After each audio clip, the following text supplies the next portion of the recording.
And to that piece of lieutenant that's always on his podcast, bash us, him.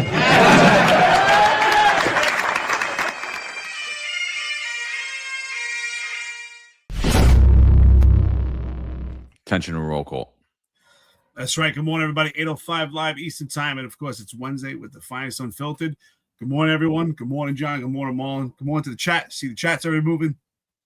There is a lot of concern in New York City right now. So with the parade, is the NYPD prepared? So a best, I always say, prediction of the future is a reflection of the past. And unfortunately, the past few incidents have been mostly peaceful riots. And according to Jessica Tisch, the NYPD only had a small amount of violence and everything was pretty under control. And if that is under control, my perception is it's out of control. But if that is what's considered under control, what posture will the NYPD take? And apparently, Zohran Mamdani is confused. He doesn't know if he supports SRG or not. I'm really quite surprised also by the media, the type of questions they have asked. It seems as though they are disappointed that Zohran Mamdani expected SRG or some type of enforcement for the NYPD during the First Amendment activity that has turned into riots, just completely out of control. The thought process in New York City, I can't believe we're at this point in New York City or anywhere in the country that people don't expect their taxpayer money to go to the law enforcement to protect the city and keep it from actually crumbling. With that being said, I just want to let you guys know I will be out this coming Friday, probably for about a week to 2 weeks. So hopefully less. I'm getting surgery next week. I have an injury in my neck, and it's not CTE according to Joe 14%, but I do have an injury in my neck and causing some numbness all the way down to my fingers. And so if anyone, what I can tell you is I learned something as we get older. I've had pain in my neck for about a year, and I was still training with it, and I ignored it. And I had some weakness in my arm that was alarming. And I have to say this, I actually went to the doctor, and thank God I found an injury that actually saved my life. So what I'm telling you is don't ignore your body. You are your own best doctor.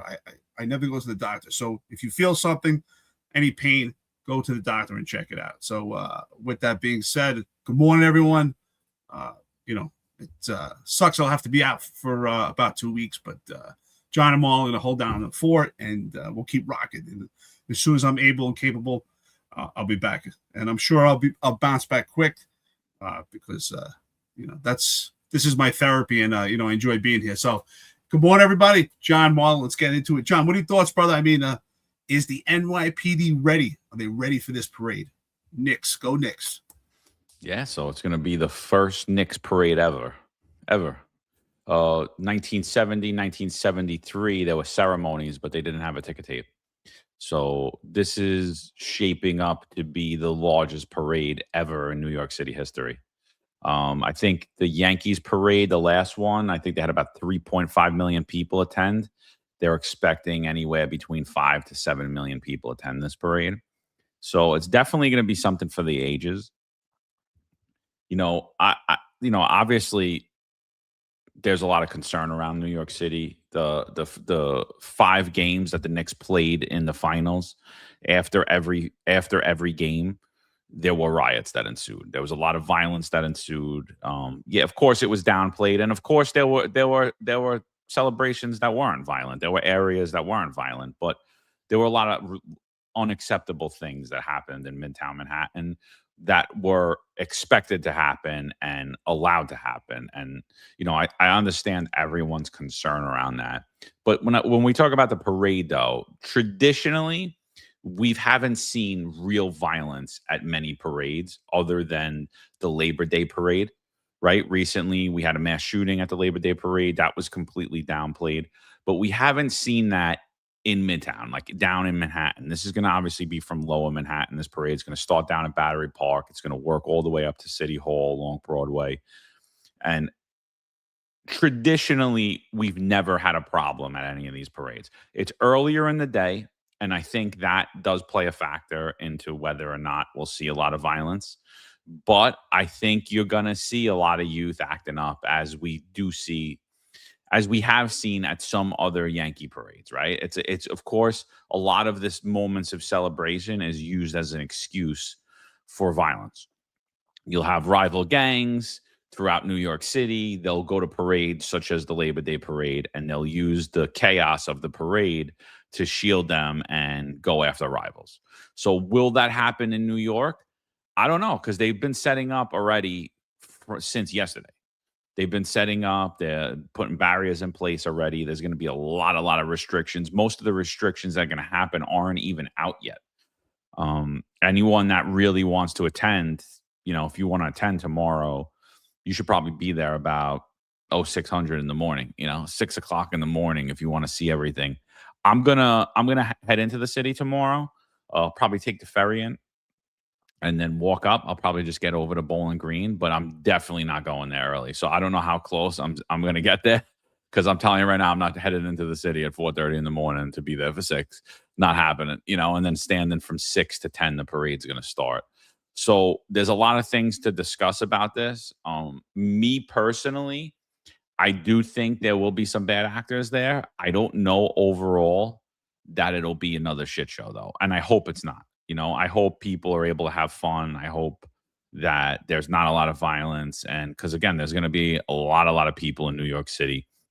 But this is putting a huge strain on the NYPD.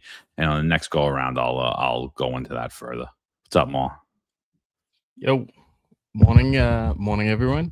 Morning chat. Who we got in here so far? Morning, stay trained up. Joe Mango, Chief Marino's in there. Morning, Chief. See Joe Roscoe, EC5957. That sounds like a new name. Welcome in. And I see Mayor of Bodybuilding TV. That's a new face also. So welcome in, guys. Yeah.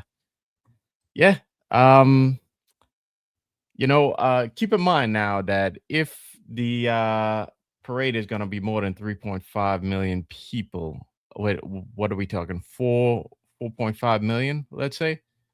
That means that the NYPD, the presence there would be less than 1%. Okay.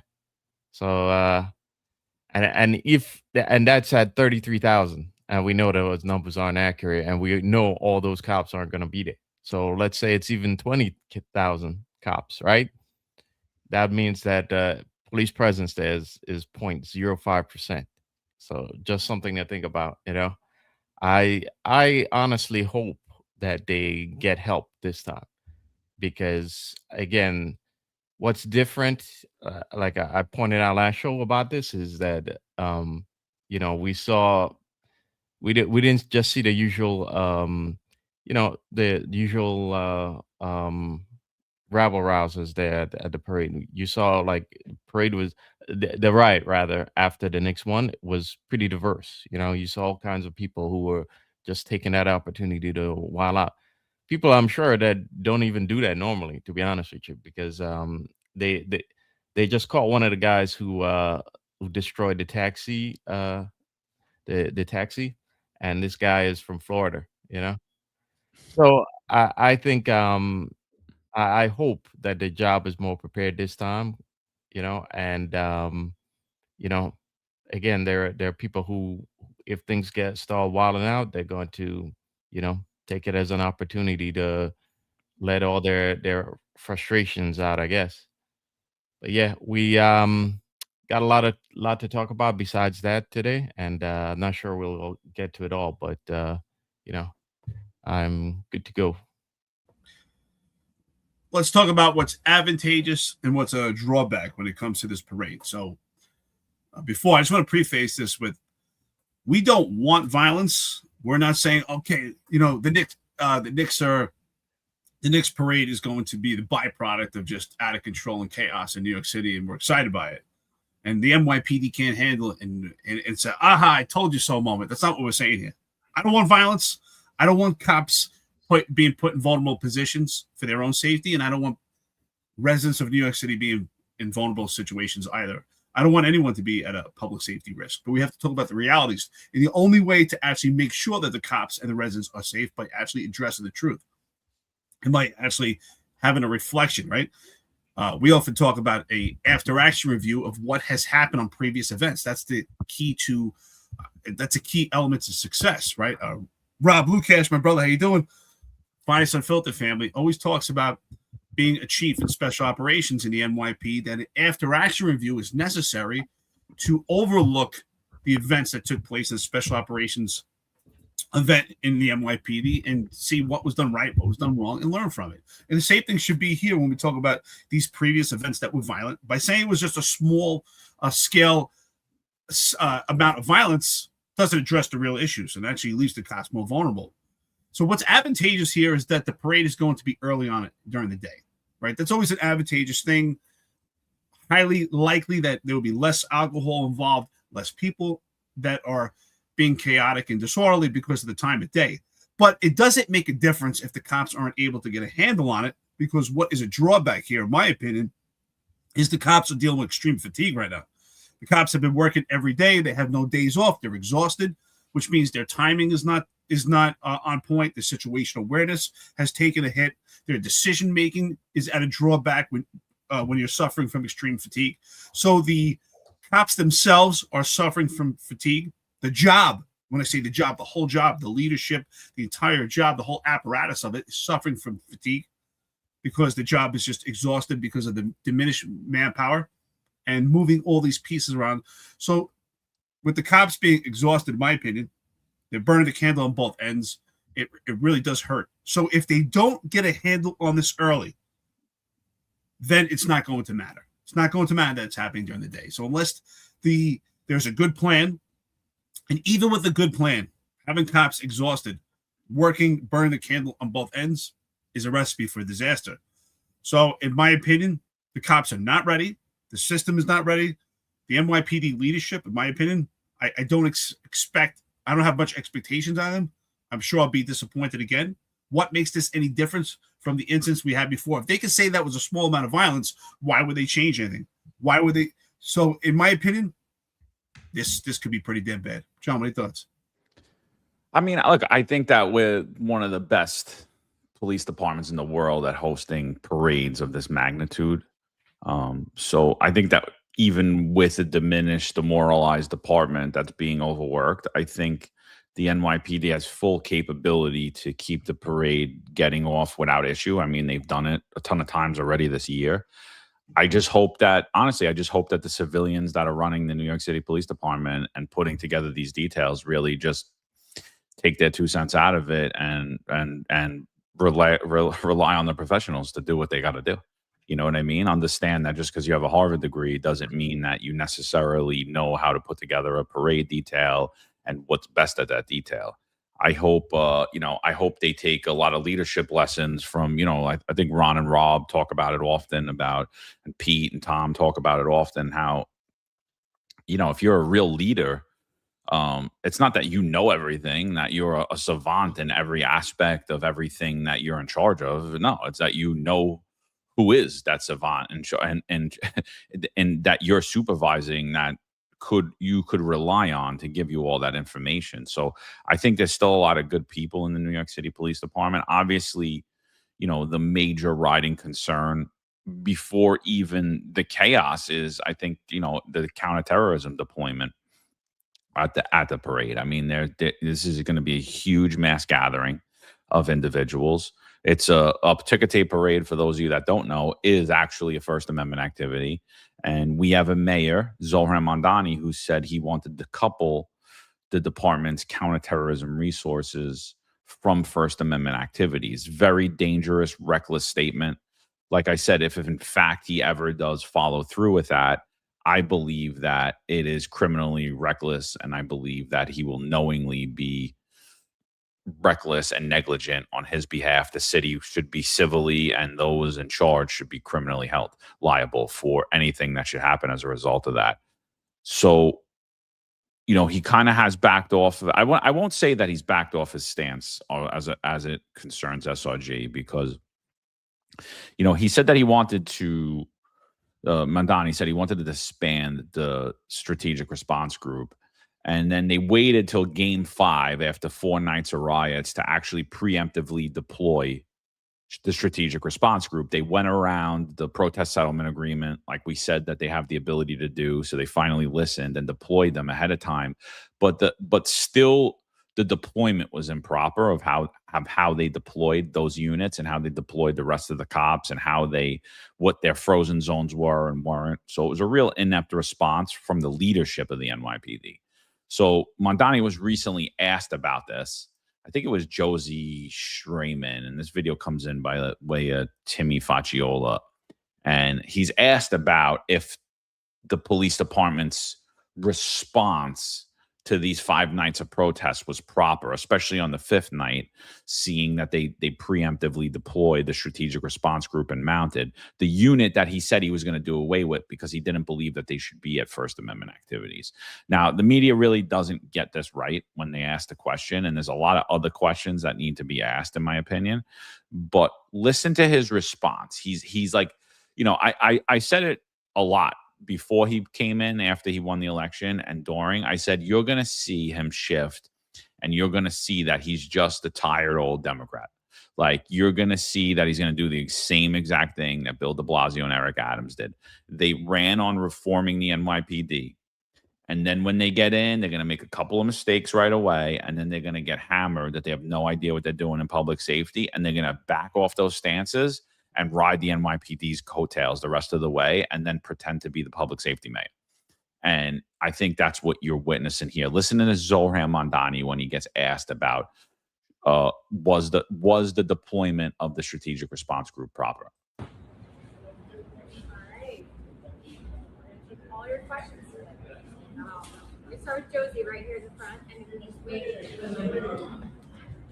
All right, no speech today. Can you respond to the mayhem from Saturday night and there's a 17-year-old who got shot, and several school buses, I believe, that were used for public transit were damaged, set on fire, etc. And I'm also wondering if you think that the deployment of the SRG on that night was an appropriate use of that unit. I think what we saw on Saturday evening was the vast majority of New Yorkers celebrating responsibly, celebrating appropriately, given that as a city we've been waiting for this for 53 years. As you mentioned, there were a select number of New Yorkers who celebrated in a way that was frankly unacceptable. It was not celebration, it was an excuse, whether it be to attack someone around them or to be violent even towards our police officers. And I'm deeply appreciative of the work of the men and women in NYPD for keeping our city safe, not only Saturday evening, but throughout this finals run and frankly every single day. And I think what we will see in the days to come is the celebrations will continue, and so will our focus on ensuring that this is a time when New Yorkers can do so safely and responsibly. And the SRG, was that an appropriate use of that unit? I know you've talked about decoupling them from responding to protests. So was this an appropriate use of that unit? No, I think that the NYPD handled themselves appropriately in delivering safety across the mountains. Word salad. What do you think, Maul? What do you think? How he danced around it, and then he wouldn't answer anything about the SRG. He just said, "I think that the NYPD. I think it was appropriate. I think it was appropriate." Well, they also brought out mounted also, and I'm not surprised because when it all comes down to it, he wants to get reelected again, And the truth is, if they get rid of SRG, we've talked about it before, is the most prepared unit to bring control to disorder, And if you get rid of them, and those riots spiral even more out of control, then he becomes a one-term mayor. Okay, I already think my bet is he's already going to be a one-term mayor, and it's based on the financials because cuts are going to have to be made, and one thing Democrats don't know how to do is budget. Okay, well, you used to be just Democrats. Apparently, Republicans don't know how to budget now either. So when he has to make those cuts, his base aren't going to be happy. And by the way, his base is already getting a little antsy because they've already proposed delaying funds to the NGOs and community organizations that work with the city. So my bet is that he's going to be a one-term mayor. But if you let things spiral out of control and we have a repeat of the Summer of Love, or that night in those couple nights in May of 2020 when there was mass looting and rioting in Manhattan, he becomes a one-term mayor. And all politicians, he wants to get reelected. So because of that, he's gonna have to shift more towards the center and become your typical Democrat politician, which we already said he was. Man, I tell you, every time I watch Zoran Mamdani, it's like it's Eric Adams all over again. They have a lot of similarities. Their delivery is much different. You know, Eric Adams, I'll give it to him. He's charismatic. He's funny. You could actually laugh at him. He's a character. But so is Zoran Mamdani in his own way. They both have the same outcome. It's a different delivery. But with Eric Adams, we often said, and we still say it on this network, like, who really was Eric Adams? Like, what was he for? What was he against? You could never really tell. But it's the same thing with Zoran Mamdani. What we learned about Zoran Mamdani is we really don't know what he's for or what he's against, because everything he said he's going to do, he hasn't done yet. So the reality is, why not do the same thing? It seems to me this is going to be the tenure of him being mayor, is say things that you're going to do but never actually do it. Say you're going to have free buses. That's not coming. Say that you're going to have free grocery stores. Well, that's not coming. It's going to be more affordable. Say that you're going to have free rent. That's not coming either. Say that you're going to remove SRG to pander to millennials and pander to these politicians. Guess what? That's not coming either. So the reality is, everything he said he's going to do, he's not going to. Just going to keep hanging this little carrot to people that want these ridiculous things for New York City, but not actually do it. Because how could you say that you want to remove SRG but say it was appropriate response? Because the appropriate response that you're saying was SRG respond because it's necessary. So the reality is, deep down somewhere, him and his constituents know what you actually need to do as the mayor of New York City, but you have to tell your people something different. So everything's just a complete lie. So who is Eric Adams? But hey, who is Zoran Mamdani? I mean, he's as fake as pleather. He is more fake than Eric Adams. At least Eric Adams, told you who he is. He told you he's from the street. He told you he loved his nickel bags when he was a kid. But who is Zoran Mamdani? Like, who is this guy? This guy's as fake as pleather. I don't even think he knows who he is. I almost want to throw up in my own mouth every time I hear this guy talk. It's like, oh my God, this guy is so fake. It's ridiculous. His smile is fake. You can even tell just the way his eyes are squinting. His smile is as fake as a fake Louis Vuitton bag. His whole perception, his whole delivery is fake. Now, Baby Lou 182, I'm with you on this one. He or she, I don't know, says, welcome to the podcast, by the way. Says the media is too nice to him. Yeah, the media is too nice to him, and also it was too easy on Eric Adams either. So the media was seized before, the media is seized now, because they ask questions. Now, I'm a little disappointed. Some of the questions are absolutely ridiculous. Like, they know the city was out of control, but they're going to ask why are you using SRG? But at the same token, these questions do make sense, because that's been his whole entire campaign is, SRG is basically this evil character from the NYPD. But hey, you're using this evil character on these innocent, mostly peaceful rioters. So welcome to New York City, the place that just doesn't make sense. The media is a joke. So Baby Lou 182, I'm with you. The media, I mean, they're absolutely ridiculous. That's why it's important to watch networks like this, the Finest Unfiltered, or other podcasts out there that are actually trying to give you real perspective, because the media right now is full of shit. They're a waste of time. I don't even think they should get paid. Absolutely ridiculous. John, what do you think, brother? Yeah, again, I think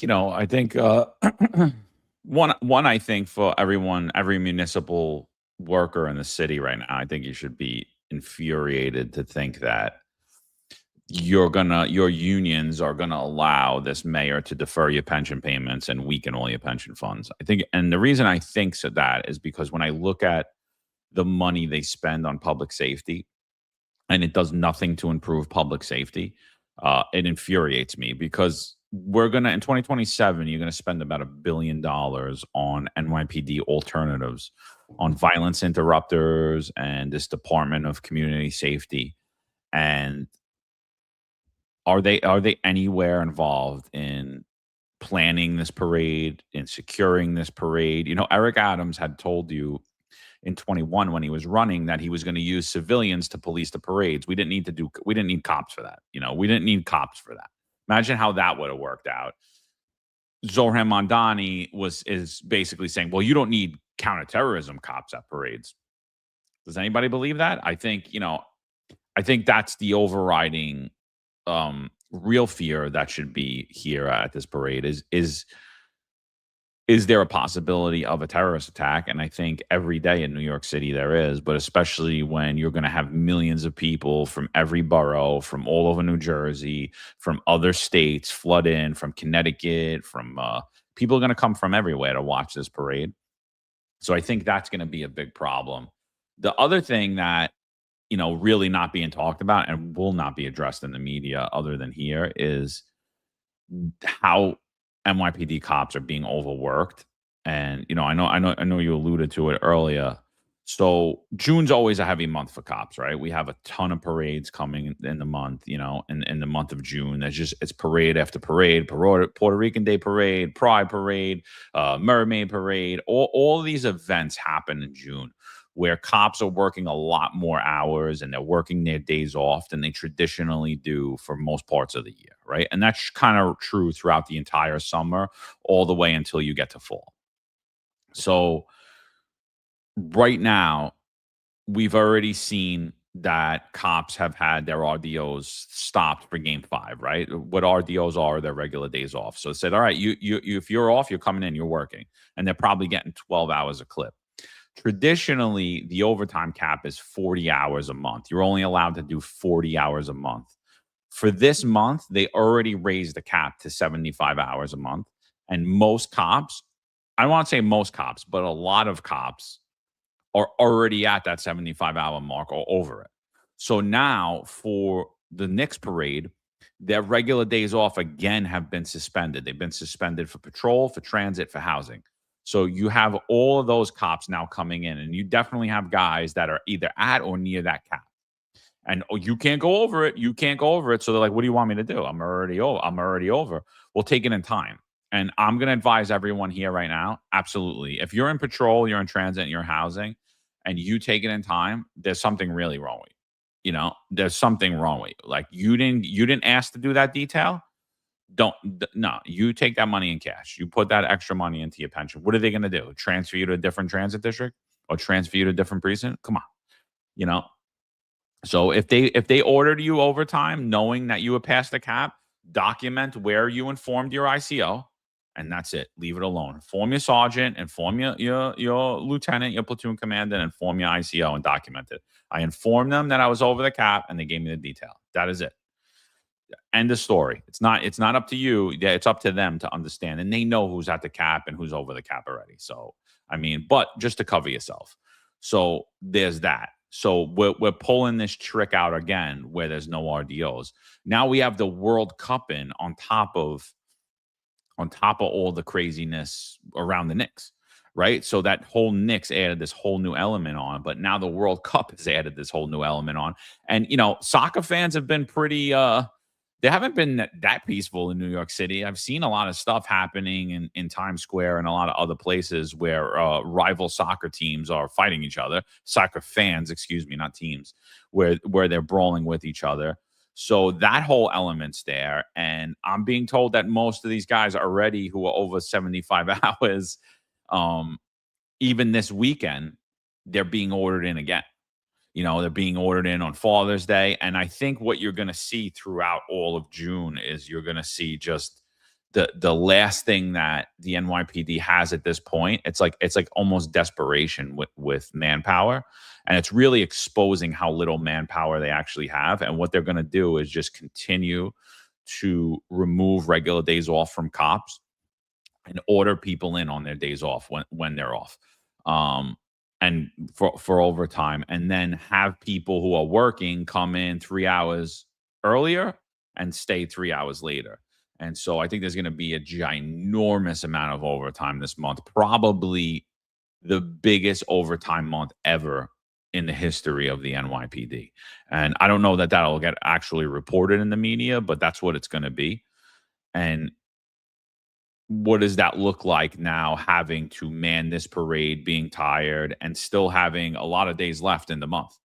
What does that look like going into all these other parades where you really have these demoralized cops who are exhausted? So I don't know, man. Do I feel again, I already said it. I'm not taking my kids to the parade because I really don't. And I hope I'm wrong about that. I really do. But I just don't feel safe. I never feel safe bringing my kids around that many people. So I'll just, because I always say, could you help elderly people or disabled people or children in a situation when there's thousands of people pushing on you? And the answer is always not really. But with a competent police department, you could feel a little bit better. But right now, the way it's being managed, I have serious safety concerns with bringing my children in. And a lot of the things I was watching in the pens where people were being pushed up onto the pen, and there were literally women crying, and the cops weren't smart enough to like pull them out of the pens. And I'm like, I can't, like, and I've been in, and by the way, like, even when we were great, I've had those situations a lot at New Year's where people in the pen started pushing at like 5-6 rows back, and they start pushing up people, and they're basically, you get killed. You suffocate. And I had people in wheelchairs, I had kids in those pens, and I would start to just pick people up, take them off of the pen, and send them on the parade route and get them out of there. Like, just get out of here, because somebody was going to get killed. And so I in that aspect, I do have serious safety concerns, but I hope I'm wrong, and I hope that it's really planned very well, and they're able to move these crowds efficiently and quickly. But we'll see, man. I mean, tomorrow's going to be definitely a test, and I think the rest of the month's going to be a test on the NYPD. Yeah, can you guys hear me? I got a lot of background noise here. Yeah, we don't hear it at all. We hear you. Okay, all right. Yeah, I was gonna say that keep in mind the overtime budget was supposed to be 92 million for all these events, right? And John talked about this a couple times already. I think we are definitely about to blow it. So what was I gonna say? Just to go back on what I said last go around about Mamdani, wanted to get reelected, again, the typical politician, and, him moving more to the center because of that, right? More towards becoming that typical establishment Democrat, right? Keep in mind, I'm going to put this up for a quick second, John. This comes from Chris Sommerfeld at the Political, that Mamdani is already starting to fundraise for 2029 reelection run. I wonder why you'd start that early. Well, he puts it here himself that, he needs to start fundraising early because his opposition will be better funded, better organized, and ready to spend earlier than before. Well, why would they do that? Well, because his base will not be happy with him, especially by the time we get to 2029. And again, I already pointed out the things like the delays in the funds for the NGOs and community organizations, right? Who are the foot soldiers of the left, And I'll also point this out: this statement from the DSA themselves about him slow rolling his Office of Community Safety, and not doing his best to defund the NYPD, right? So they put out a pretty long statement about this, expressing their disappointment in him. Like I said, there's going to be a lot of disappointment in him when 2029 rolls around and all of the pie in the sky promises that he pledged to the far left don't happen. And so I think he's already anticipating that. Okay. But like I said, if he were to if he were to get rid of SRG and let these protests or riots spiral even more out of control, then that accelerates it even more. Well, I have a question when it comes to this parade. So, and the question is this: is how much disorder is acceptable before the NYPD actually declares it a failure? Because I guess the second question is, how much violence is acceptable to say that it wasn't an epic failure and that it wasn't out of control? Because what we're hearing from the NYPD is is everything's been a success. It's only a small amount of violence, that everything's been contained. It's only a small area. Same thing when we heard about Chief Edwards jumping a barrier, that was a success, and it was reflected on the heroics by the NYPD at where IEDs were deployed, and that was considered a success. So my question is, what is the level? What is the tolerance? At this point, what are we declaring as being acceptable, and what is a success and what is a failure? We've heard from Eric Adams. His administration is no different from Zohran Mamdani during the West Indian Parade, when we had a homicide that it was only one loss of life, that everything else was considered a success. So my question is, how much disorder is considered a level of success for the NYPD? How much violence is considered a success? Because to me, look at this picture. Is that a success? To me, that's a failure.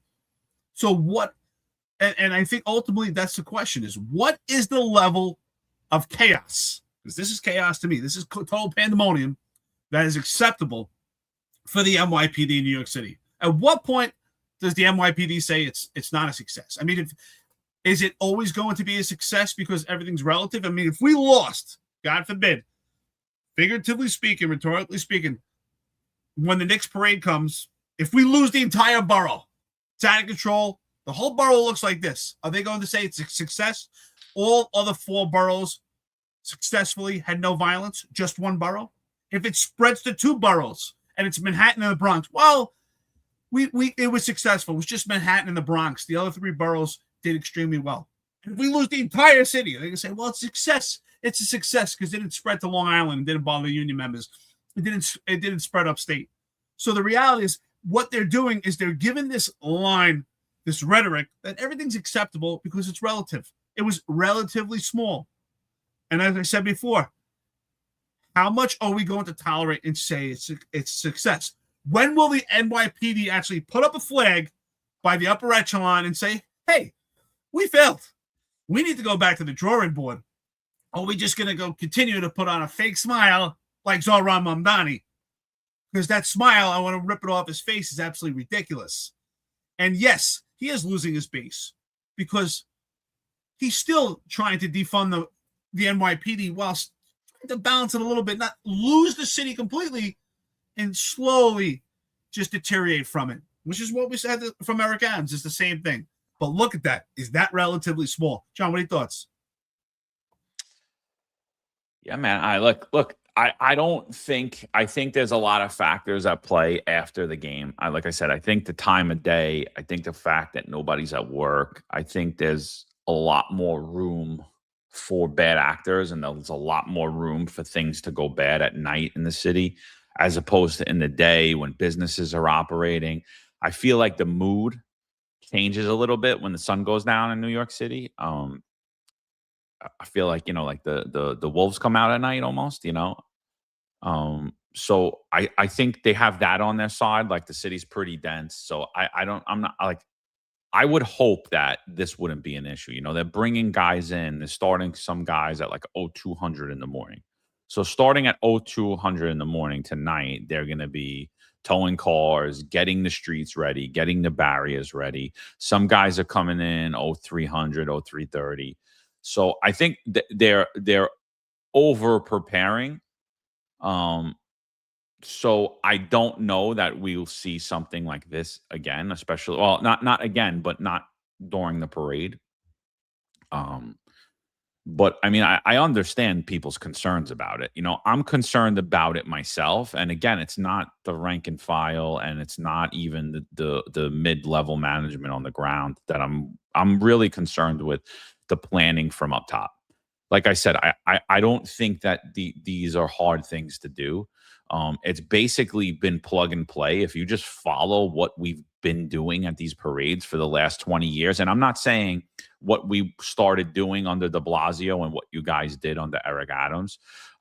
Traditionally, what the police department would do is heavily man the parade at the parade route. You have cops watching the fans, watching the parade goers, not watching the parade. And then you have additional layers on each avenue. So, if you have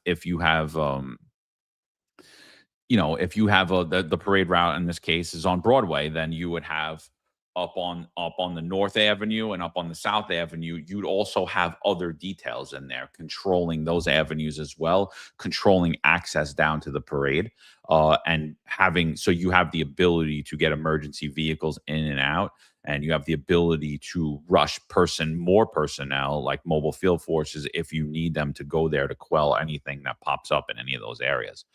So I think that's definitely factors that are on the side of the NYPD, including that all the businesses open, tons of people in there. You have the World Cup in there. I think that it kind of works out in their favor. So I don't think that you'll see something like this.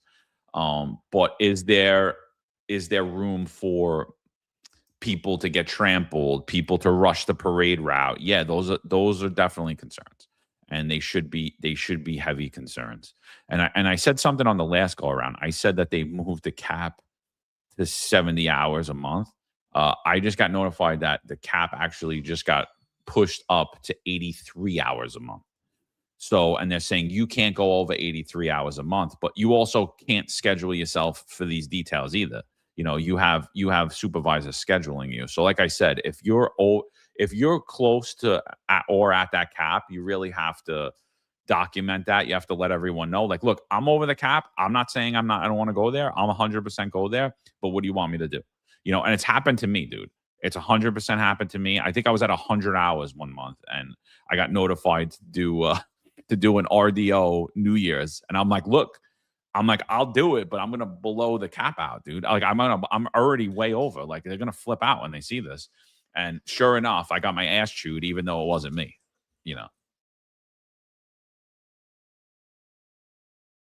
Yeah.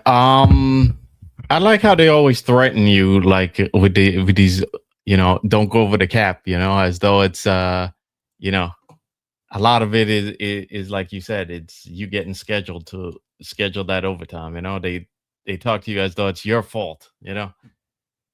I'm like, I mean, listen, if the job actually had enough manpower, then this wouldn't be any sort of concern.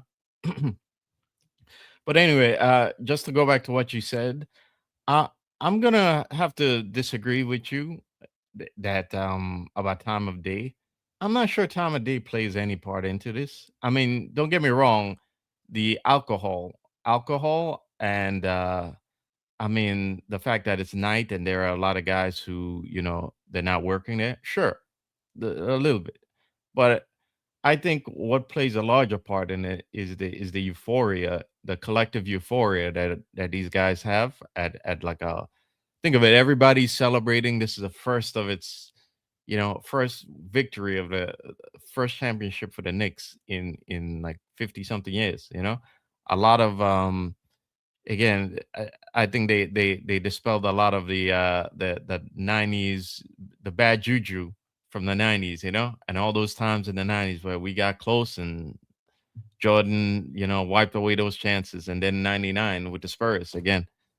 So I think that the collective euphoria that they all were experiencing, along with the social pressures to jump in and be part of the destruction, played a large role in that. And also the fact that we talked about it numerous times that a lot of things are seem to be okay now that weren't in the past. You know, that in this city in particular, there seems to be no consequences to real bad behavior. And I think it's that cocktail that compelled people to do stupid shit on all of last week. People who, like I said, you saw guys over there who looked like dweebs, you know, and you see young kids there who would never challenge cops if had it not been being in a crowd like that. They wouldn't dare do it. You saw pencil rail thin kids now challenging cops, amongst the crowd. And like I said last week, it wasn't just the usual perps from the hood, the usual thugs who you stop a guy in the street and this guy wants to challenge you to, he wants to he wants to question why you're arresting his buddy. You're not just seeing that, you're seeing all kinds of people there, so I think all those pressures contributed to that, and time of day doesn't make the in the grand scheme of things, time of the day doesn't really make a difference here. And all those conditions could kind of happen again at the parade, because again, when was the last time you saw a Knicks parade? Okay. And I'm gonna have to bring up Lord of the Flies here, because again, there's a big moral to that story, right? What was the center morale of Lord of the Flies? And it's that human beings have the capacity to do for savagery and for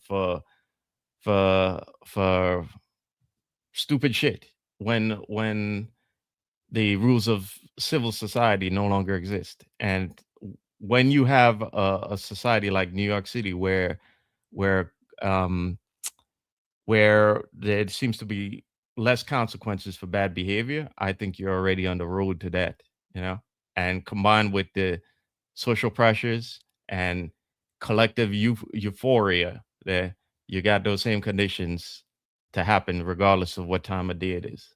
So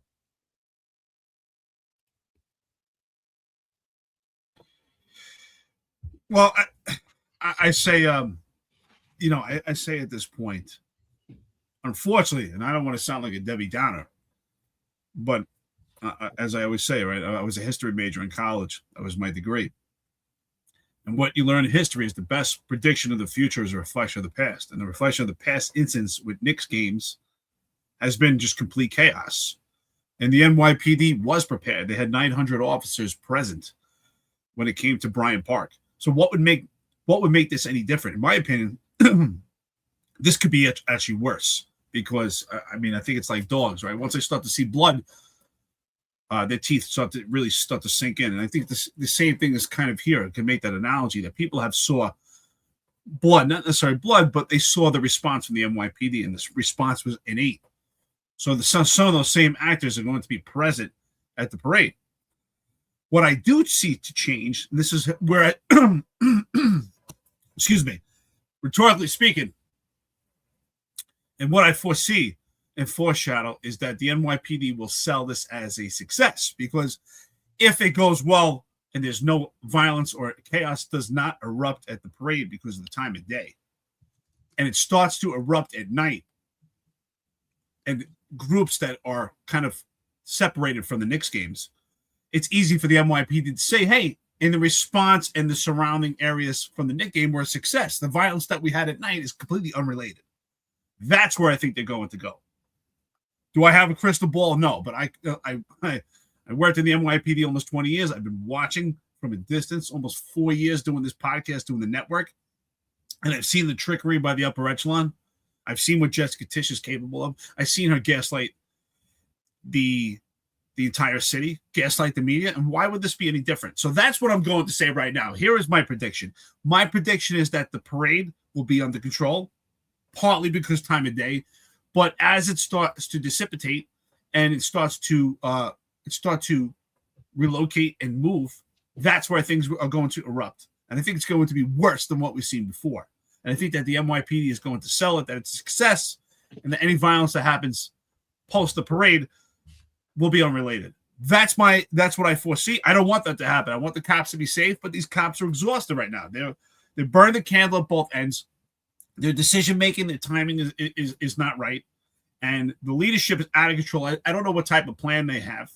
Cops want to do the job. They might look like they could do the job, but they're exhausted. They're exhausted right now, and that has a role, and that plays a huge factor in the ability to police and the ability to do this job. So I do foresee this to be worse. That's my prediction. I hope I'm wrong, but that's what I'm saying.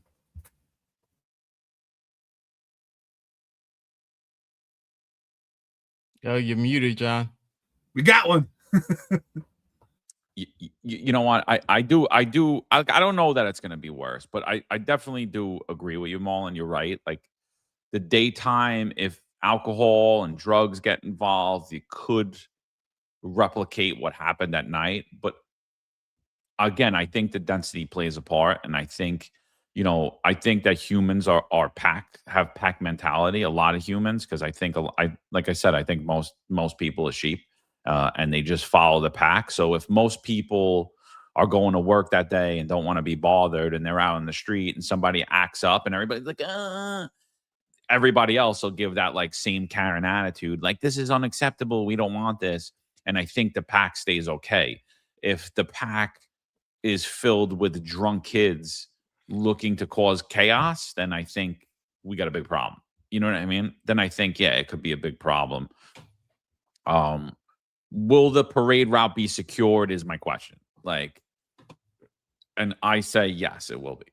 And but to Eric's point, just because something happens a block off the parade route from somebody that went into New York City solely because of the parade, and it was a perpetrator that was there solely, that is part of the parade, and the NYPD will never say that that's part of the parade. They'll be like, no, that was unrelated. It's like, wait, the dude was wearing Knicks gear and lit up the other dude. Like, that's totally related to the parade activities.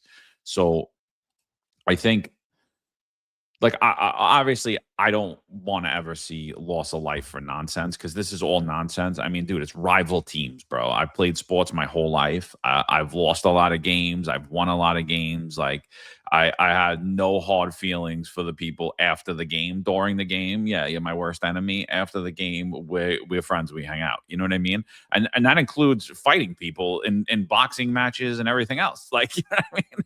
It's a sport. You play. You know, it is what it is. Once the bell's over, it's over. Like, that's it. So obviously, no one here is saying that we want to see a loss of life. But I mean, unfortunate. The reality is the potential there? Yeah, of course. And is the potential always there when there's a mass gathering? Of course, the potential is always there. But I think the concern is a lot higher now, based upon what we've seen those five after those five final games. But I do, as much as I agree with you, I still say that was a big factor. Those games were late. The city was empty. 8:30 at night, those games started. They didn't end till about 11:30, 12 at night. And the only people out on the street at that point in time were people celebrating, and there was a lot of bad actors, and then that pack mentality took over. So I think it is a factor. I'm not going to say that it can't happen in the daytime. I would never say that at all. But I think the time of day and the density of New York City does matter for a lot of these things. And obviously the deployment of the NYPD, the deployment and their reaction, their posture, what they allow. And so I think that there was a very high tolerance allowed outside of that frozen zone. I don't know that I would hope that there is a zero tolerance on the parade route and anywhere near the parade route. And actually anybody that even appears that they're in New York City to cause trouble that day, there should be a zero tolerance approach to that. And again, a competent mayor of the city would they would put an emergency order, and he would suspend desk appearance tickets for anyone acting up, anyone guilty of inciting a riot, disorderly conduct, OGA, refusal to disperse, criminal mischief. I mean, this isn't hard. Like, MAPC should be opened up right away. Mass arrest processing should be opened up right away. And I wouldn't be telling my cops, make sure you have your summonses. I'd be telling them, make sure you each have about 12 flex cuffs on you, and know your span of arrest. And it's about 7 bodies, and you're all going to get, probably, if their shit acts up, you're all going to get 7 bodies. So be ready to not go home for 2 days, And so I think if we have that posture, I would be a lot less worried. But I don't think that City Hall is capable of having that posture, because again, I think Zohran Mamdani is a one-trick pony. I think he's really good at campaigning. I think he was brilliant at campaigning. I think he was brilliant at awakening the vote and getting people out to vote. I think governing, not so much. He's a one-trick pony. I mean, he's basically turned into the word salad king. And what I noticed is he's actually pulling back from the media now, because he only has what he had on the campaign trail. It's just that same rhetoric, but there's no substance to it. So I think, like, honestly, I think we were the last long form interview that he's ever done, and I think we're the last long form interview that he'll ever do. And even that, he ran off in 20 minutes. So I think that you know, I don't have much faith in the NYPD these days. And again, Well, it's it's not the relative. rank and file. It's just is what it is. I think the leadership of the NYPD, I think the planning for these details are all coming out from people with zero operational and zero administrative experience in planning details, other than the last 5 failures that they had. And I hope that they're not the same people planning this detail.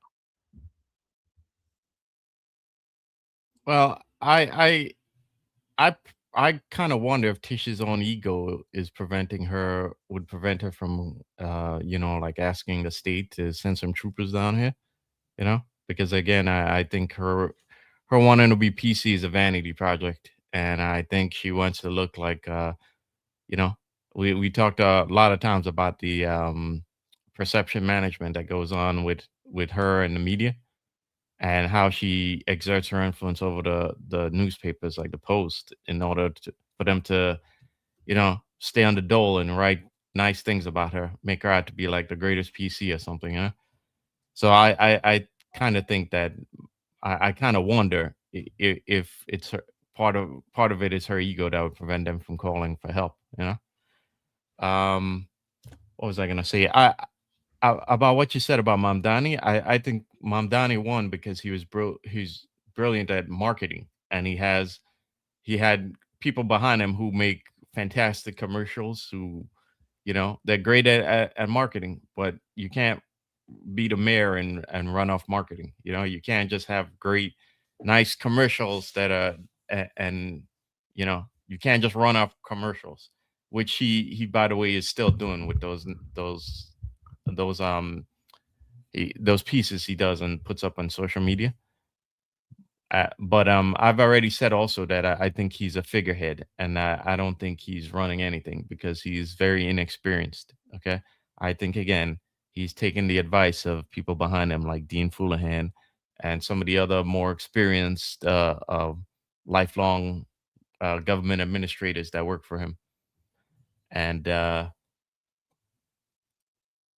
but I think I think there is hope that at least this time they won't let things get out of hand, and that hope is the fact that this is taking place in the Canyon of Heroes, which is like Lower Manhattan.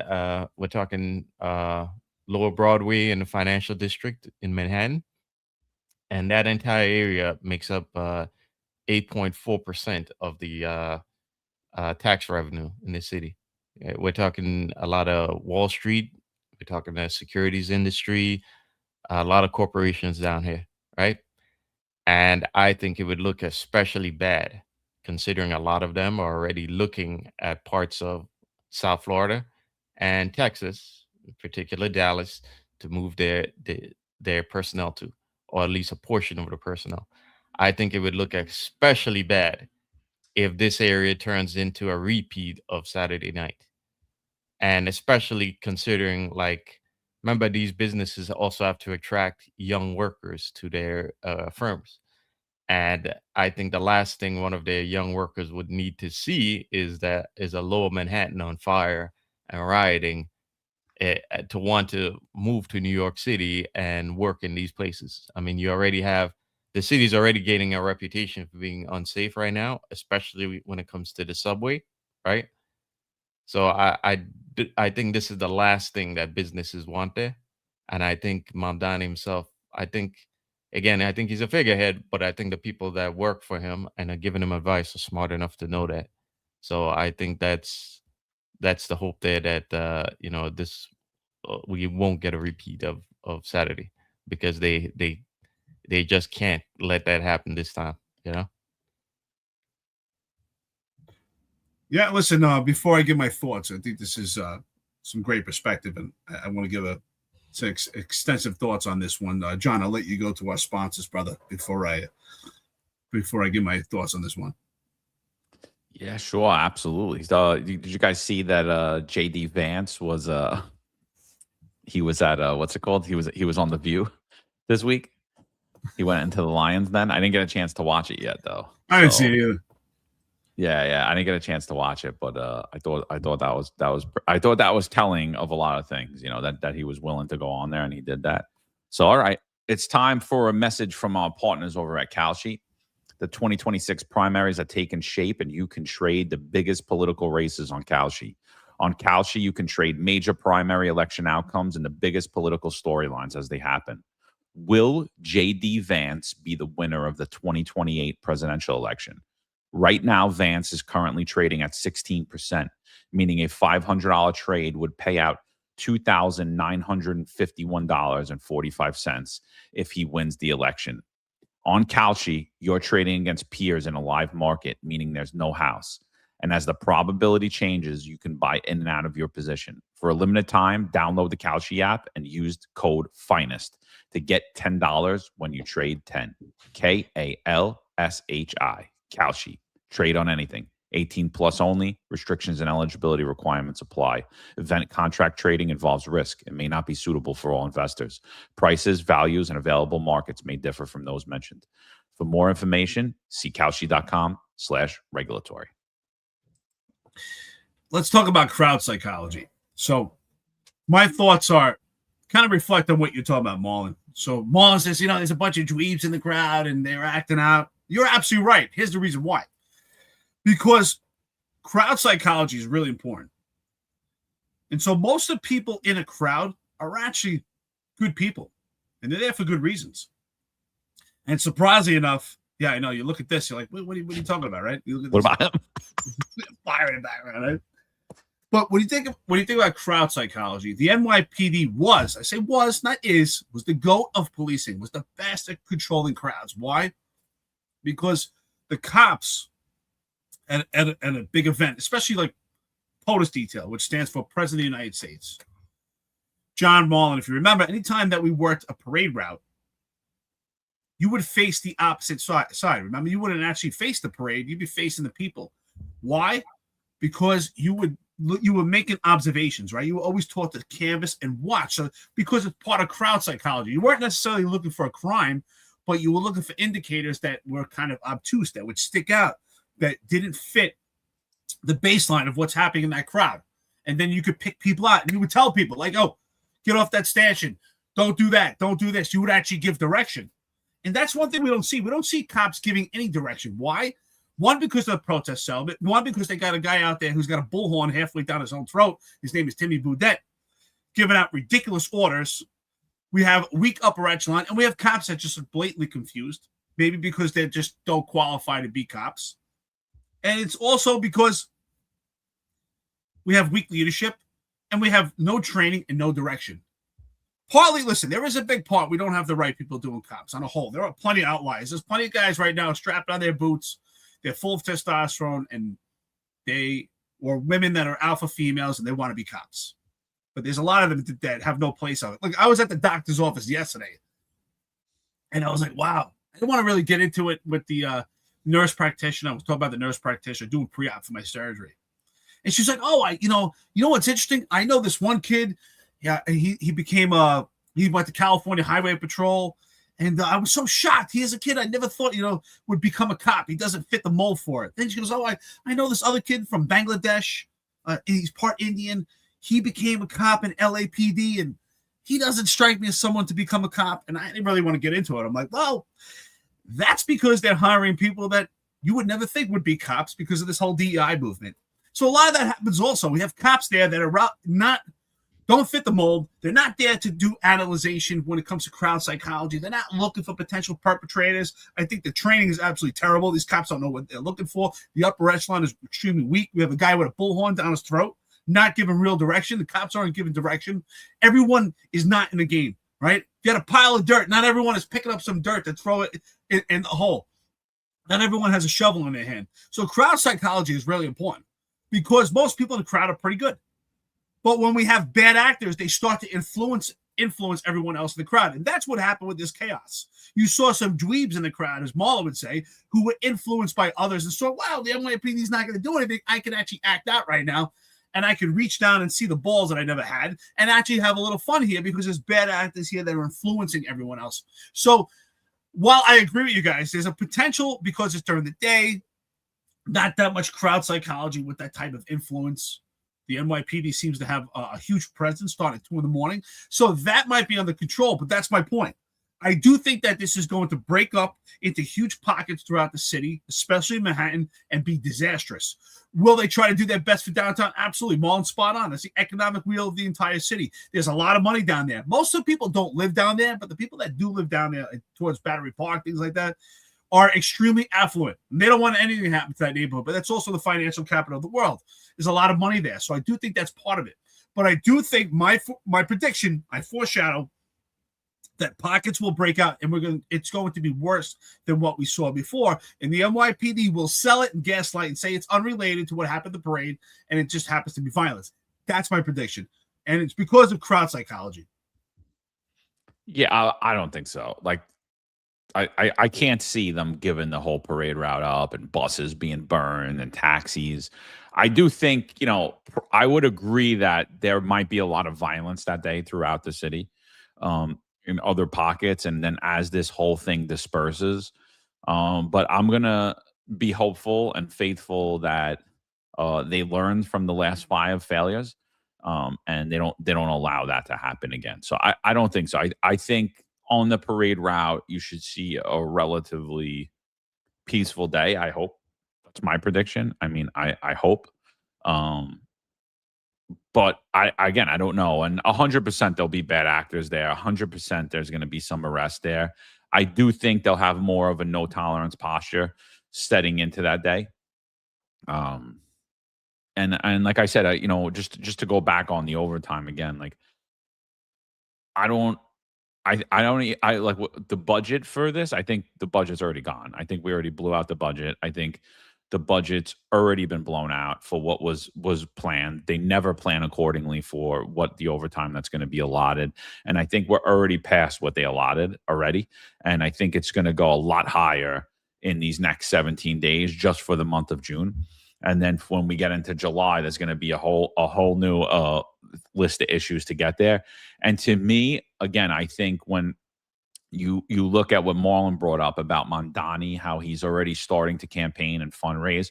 One, he's a politician. So is it possible that he's just lying and saying my opponents are going to be better funded and start earlier and more organized? Is it possible he's just doing that to get in early donations? Absolutely, it's possible. But again, I really believe that his biggest opposition is Jessica Tisch. I think that if she runs, the only person that could beat her, I believe, is going to be Zohran Mamdani. And I think it's a really weird thing that's happening right now with both of them.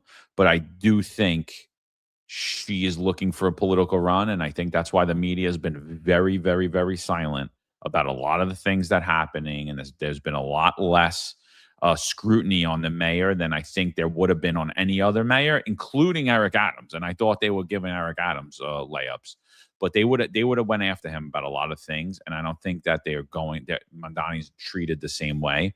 And I think that the minute Jessica Tisch steps down, and again, I do believe she will not be the police commissioner in 2027. She will step down at some point. I think much sooner than later. When she steps down, I think you're going to be able to see the division in the media almost immediately, because almost immediately you're going to see outlets start to report crime data that they were not reporting for the last 2 years. And they're going to start to hammer Zohran Mamdani on public safety. And then you're going to see other media in New York that's going to be all pro Mamdani, and they're going to be painting it's all perception versus reality, and these are all just Republican fear-mongering talking points and not real. It's only a few people that got killed. It's not a big deal. So yeah, I just think, so his statement, I believe, if it's in fact reality, I personally believe subconsciously he was talking about Tisch, because who is his opponent that is going to be more organized and better funded and ready to go easier? He ain't talking about John Schell. He's not talking about Sid Rosenberg, because he's not worried about them at all. You know what I mean? We already saw how a Republican candidate's going to fare in the election. We saw what happened to Curtis Lewa. He got dogged, and the entire Republican Party told you to vote for the most radical, worst governor, leftist governor we ever had in the state, Andrew Cuomo. So I personally think it's going to be Jessica Tisch, and I think that if she does want to be the mayor, she's going to have to, nights after the Knicks games, you could kind of get away with. Something happens at the ticker tape parade in the middle of the day, like Marlon says, going down that Canyon of Heroes, and it looks like that. I don't care how friendly the media is. That's going to stick in New Yorkers' brains for forever, and it's going to stick in the whole country's brains forever.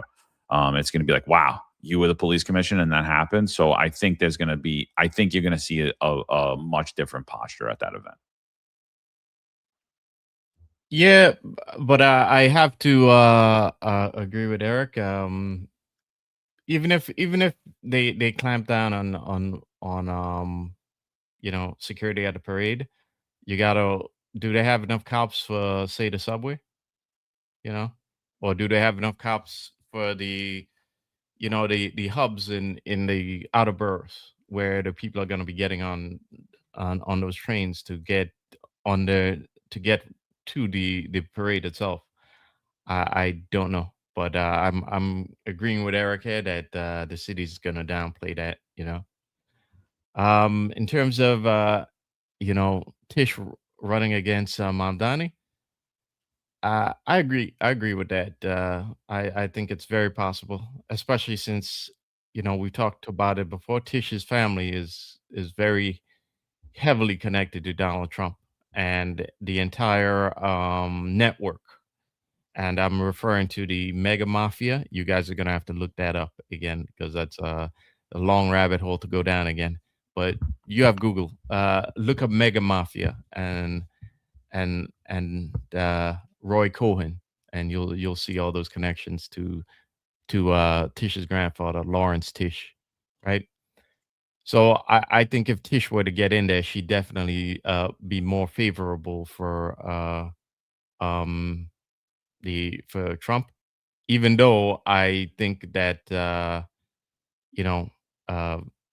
we've seen Trump have meetings with Mamdani, so I don't necessarily think that Mamdani is necessarily doing anything different that what the feds want.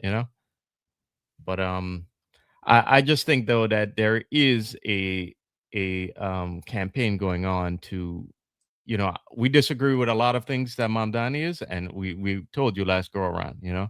I think he's a figurehead, and he's not really running anything, right? But we're also fair here, okay? And I do see a sustained campaign from people connected to parts of the right to kind of uh paint Mamdani a certain way, okay? Like I came across this, right? And for those of you who don't know, this is referring to an acid attack that happened in Jersey City, right? But this is Juanita Broderick. You remember Juanita Broderick, right? Tied to Bill Clinton and Bill Clinton's own shenanigans, and you know. But here she's referring. She calls this New York, and you can see in this thread there are other people referring to Mamdani and referring to the fact that Mamdani is Muslim, which I don't know what it has to do with this. Even if the suspects happen to be Muslim, I mean, two and two. I mean, we're taking two things and trying to correlate them here when there's no real evidence yet, right? But she is referring to this as happening in New York when it didn't. It's happening in Jersey City, right? So let's be fair here. Let's call out the BS from Mamdani when we see it, which there is a lot of. But this is also this BS also. So what I'm saying is that that particular fraction of the other side would love Tish in there, okay? Because right now this is completely unfair to Mamdani, you know. I just wanted to address it in the chat. Charlie Z2V Says post a call-in number. Unfortunately, we don't have that option for calling. Our engagement is in the chat, so if you want to leave a comment or a question in the chat, you're free to do so. It's First Amendment, right? First Amendment platform, so you can engage on the chat. So, Charlie, welcome to the network. Appreciate you watching. With that being said, as I said earlier, my prediction. So, John, I wasn't saying that.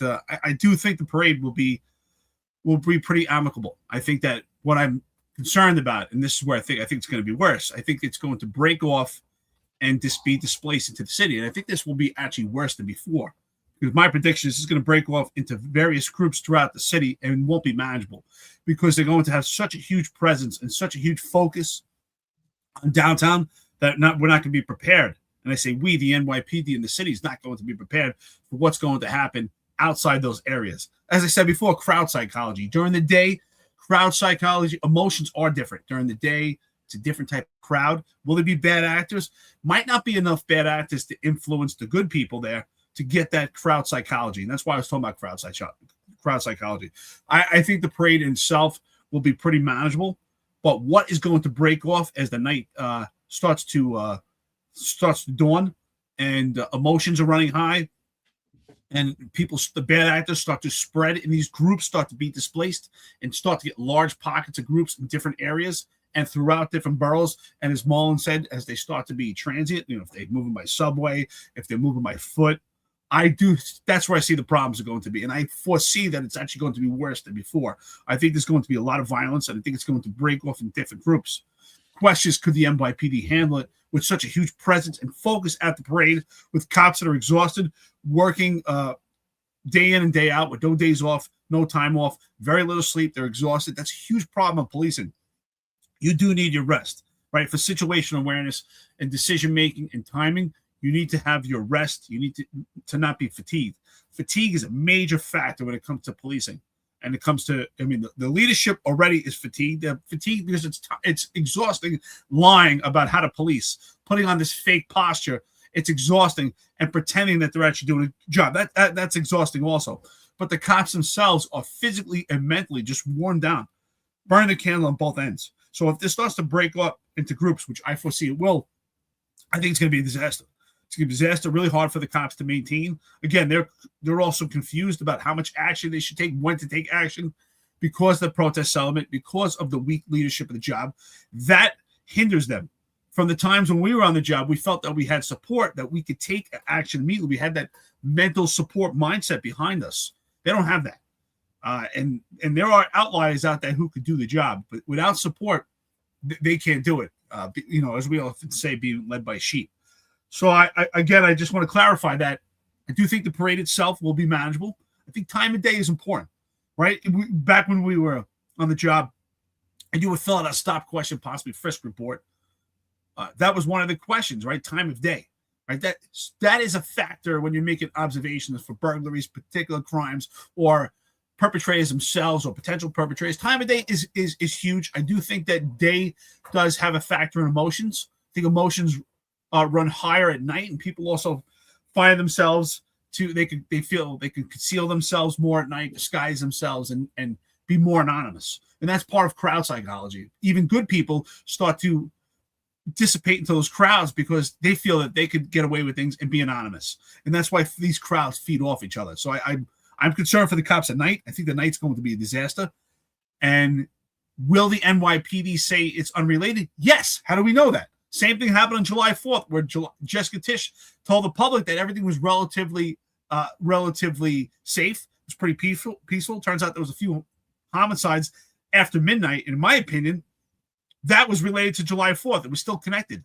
So will we see the same thing? Yeah, absolutely. Why? Because the prediction of the future is a reflection of the past. So I think expect the same thing because we've seen it already. I hear you. I definitely hear what you're saying. And yeah, you're right. There's going to be a huge focus there. So could things break off and then end up in other parts of the city? Absolutely, I do. But I also, again, I'm going to stay on the daytime. I think the daytime is a huge factor. I do. Does that mean that people can't get drunk and do things? But I think the way Manhattan operates in the daytime, I think it breaks a lot of that up as opposed to Manhattan at night. You know, it's almost two different cities. You know, like we said, it's not the city that never sleeps anymore. It's different. You know, you literally feel it at night. It like changes. Streets open up. Parking becomes more available. A lot more people. A lot of easier ways in and out of the city. Um, just a strange vibe there. You know, but you know, a lot of people on here, and you know, I've spoken to a lot of people about this too, and they're like, "Oh, you're paranoid. You're paranoid." Joe 6899, he says, "John, your kids will hate you for that. Nothing will happen, and they will remember their pathetic father who made them miss a historic parade because of your paranoia." So Joe doesn't believe any violence will happen at these parades at all.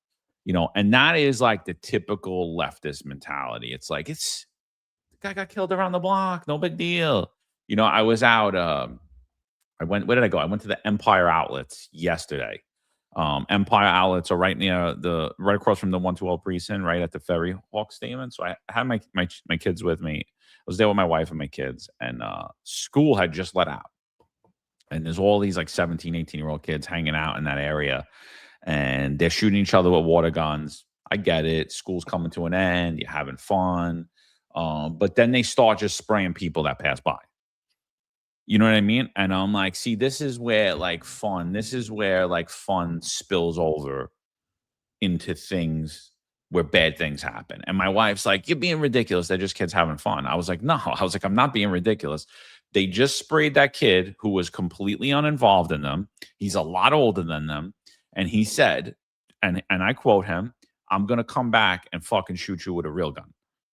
You want to spray me? No problem." And there was like 10 of them. And I'm like, this is how shootings start. They don't start over real issues. Like, "Oh, you owe me $50,000. You owe me this." No, they start over minor slights. Group of kids hanging out, doing dumb shit, having fun, last days of school, spraying each other with water guns. Should they be in the plaza of a outlet where tourists are coming in over the ferry and there's really nothing for them to do on Staten Island other than shop at those outlets? No. Shouldn't have packs of kids, especially elderly kids, spraying each other with water guns. And so, you know, my wife, like Joe, you know, from his feminine stance of, you know, not being a man, she was like, basically like, you're paranoid, you're this, you're that. Like, we, you know, just kind of, I was like, no. I was like, first off, I was like, not cool at all. And the potential for violence was absolutely there. And it could have went to that next level. And on the other end of it, there was 0 cops there.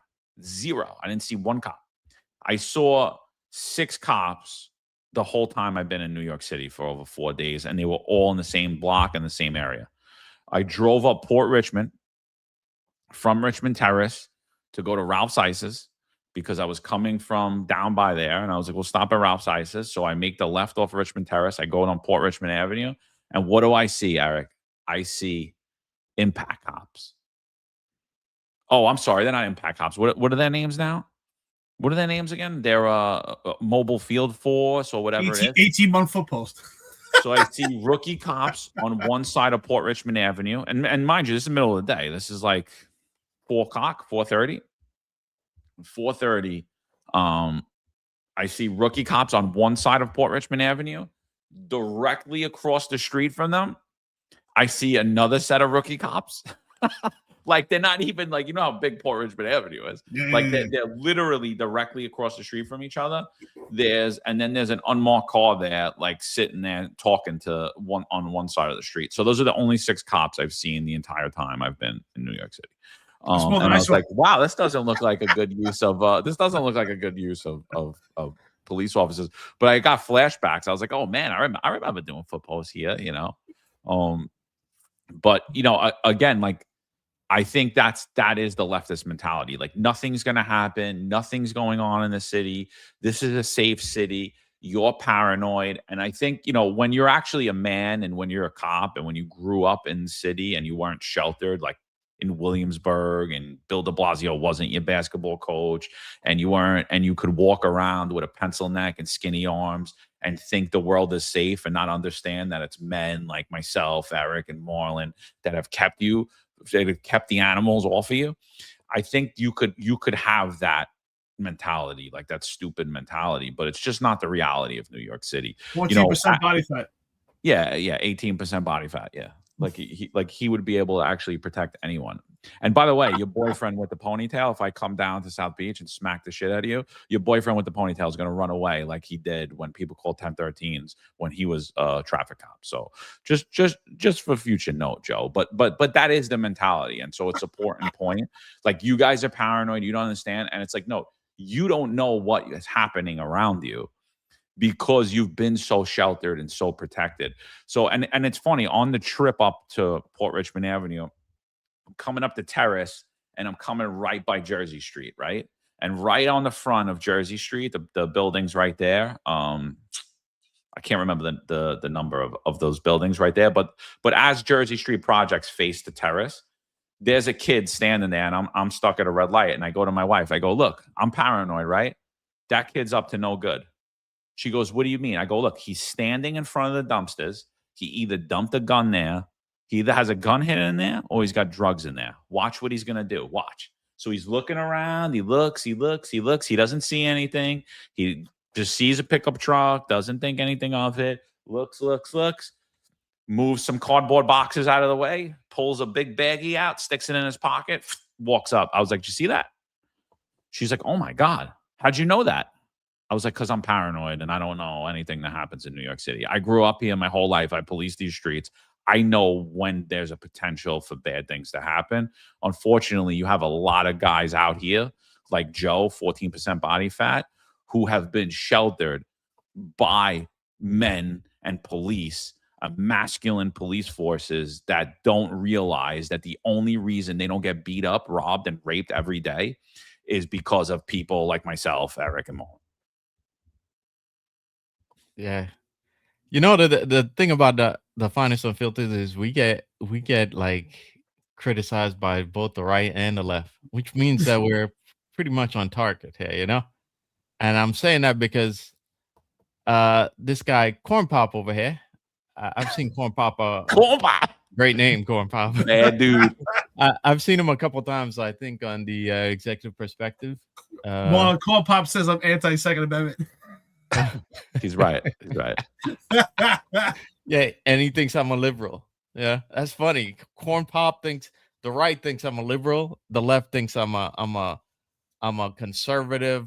Uncle Tom, Clayton Bigsby. Yeah, You're a self-hating black man. I mean, you guys need to pick one. Which one am I? Yeah. Here, Corn Pop is saying that Muslims throw acid on women. Marlon's in denial.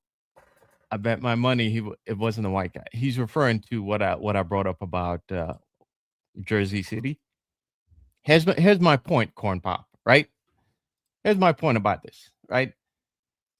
It's not specifically Muslims, first of all, that throw acid on people. It's third worlders. Okay, third worlders. Okay, if you import the third world, you get third world behavior. Okay, you've heard that phrase before. It's true. It's true. Okay, and a lot of that behavior it happens in third world countries, and a lot of it's been imported to Britain because Britain's immigration policy has been out of hand. Okay, that's been talked about by many before.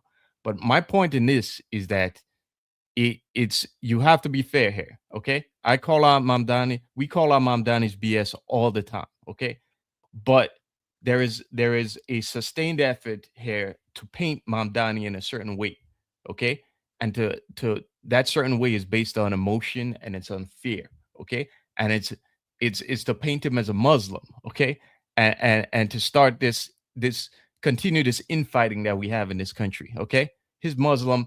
First of all, Mamdani is no Muslim. Okay, Mamdani is a TV Muslim. Okay, he's a Muslim when the camera is there, and it's politically opportunist for him to do that. Okay, he's no Muslim. Okay. And there are many, I can show you many things that are very that aren't exactly haram. Okay, and if you don't know what that is, again, guys, you should look it up. Okay, but Mamdani is no Muslim. He's a Muslim when the cameras are there. Okay, this guy is a progressive guy, a progressive elite who comes from privilege, and again, he's never had a real job because he's never had to. He has a trust fund. He's a millionaire already. Okay. So we need to call out the criticism that's not based on fact. Okay. It's based on emotion and fear. And all that does is create infighting in America. And when we need, at a time when Americans need to come together, and be proud of being American. Okay. Just because somebody's, I have many Muslim friends, and if you go to their house, it's no different than when I go to my Christian friend's house. They may not drink alcohol or eat pork, but other than that, they do the same things you do. Okay. So the point about them using fear and emotion is because when you really get to the heart of the issues, Mamdani really isn't that much different from Tish. They're both wealthy, elitist progressives. Okay. The only difference is which side of who's backing them and who stands to profit from their being in power. Which side is going to reap the benefits of their guy being in the power. Okay. Other than that, you're not seeing much difference in policies. Okay. And I don't think you'd even see much difference in policies if Tish were to become mayor right now. Okay. She may put up the front that she's more pro-police, but when you look at her policies, when you look deep down at the policies, they are not. And we've spoken about it many times here. Okay. It's with her, though, you get a media bias. The media in the city loves her. And again, it's because the influence of her family and her wealth. Okay. She's a billionaire and Mamdani's a millionaire. Okay. But that's the point, Popcorn. And no, I'm not a liberal. And let me tell you something else just before I leave. That those terms mean nothing these days. Okay. Because during the scandemic, both conservatives and liberals, you forgot about your belief system. Okay. The same conservatives who says they're patriots, and what exactly do you conserve? If you happily ran off and you submitted to government, what do you conserve? Because you're not conserving the country as it was for you when you grew up, as it will be for your kids if you submitted to that. And what did you do as a liberal? Right? You had no problem with government when government did something bad, but that something bad was based off of a collectivist thinking. Liberals have no problem with government when they do something that's collectivist and something that's liberal. Then you have no problem. But when the government doesn't do something like that, it's overbearing and it's right wing. Okay, so those terms mean nothing, because when it comes down to putting the rubber to the road, both liberals and conservatives abandon their belief system. Okay, I'm 100% conservative because I'm willing to die for my belief. Okay, and I was willing to leave my career because I didn't believe in that, and because I don't want the country to become a medical dictatorship. Okay, so that's enough of my rant for today. That's all right. You can go. You can eat up the clock. I guess. What was that dude's name? Corn Pop pissed Marlon off, dude. Corn Pop, he did a great job. Corn Pop said I was anti-Second Amendment, but Corn Pop really got he or she struck a chord. Anyway, I just want to say, I think here's the deal. I think that Jessica Tisch is a major player if she runs for mayor. But I think it's going to come down to this. Her battle with Zohran Mamdani is going to be, in my opinion, does the city want a politician or they want a manager? And I think that the city views Jessica Tisch as this wealthy billionaire who is a fantastic manager. They've portrayed her as this great manager of the NYPD, great manager of sanitation, great manager of data within the NYPD. So that is going to be her strong point. She's going to say that arguably that she could manage the NYPD, and we have made the argument, and it's absolutely right, that ultimately the mayor is the quasi-police commissioner or chief of the NYPD. So if she's to run for mayor, I think that is going to be her pedestal to say, hey, I manage the NYPD. I could do it as mayor also. And with my wealth and the power that I have, I could actually move the needle. And so the question will come down to is, do people want a manager or do they want a politician? I think that's where the battle would come between her and Zohran Mamdani. However, her downfall, I think, and the pushback she'll get is because she led the NYPD and some of the policies that are there, which is why I think she's being so really froze. No, that was me. Oh. I was pulling something up on the screen. I took you off for a second. You're playing. Yeah. So, but I listen. I think that the thing is that her policies are malleable. That she's not taking such a strong stance because I think that ultimately is the play for her to run mayor and say, hey, I didn't take such a strong stance. We weren't so authoritative. We weren't fear-mongering in the streets, but yet we still balanced it and did police work and had crime down as historic lows, which we know is because they're not reporting or recording crime. And so when we go back talking about crowd psychology, what's going to happen this parade, I'm going to say again, I think the parade itself will be amicable. I think it will be manageable with the large presence, the time of day. But I think it's going to break off into huge crowds. I foresee this being worse than what we had before. I don't see it getting better on its own. The NYPD has already failed on these prior events. It was out of control, total chaos. Why would this be any different? This would actually, in my opinion, if you look at history and how things work and the history of violence, we could say right now it will be worse because people have been emboldened. They know there's no response to the NYPD. It's much easier to be anonymous in large crowds that are out of control. And as Marlon said, dweebs were out of control too because good people get influenced by bad actors and they can be anonymous in these crowds.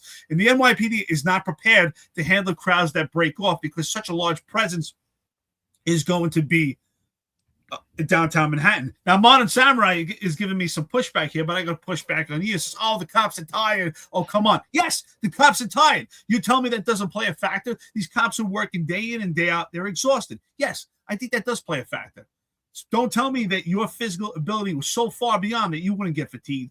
You're working 24 hours a day. You got to go back, drive home an hour and a half, depending where you live, back to your family, go back to work, exhausted. And what's worse than physically exhausted is these cops are mentally exhausted. They're mentally drained because they're confused. They don't know what to do. There's no direction. Mental exhaustion is far more taxing than your physical exhaustion. And when you're part of an organization that has no direction, now I appreciate your engagement, Modern Samurai, and your support, but I think you're wrong there.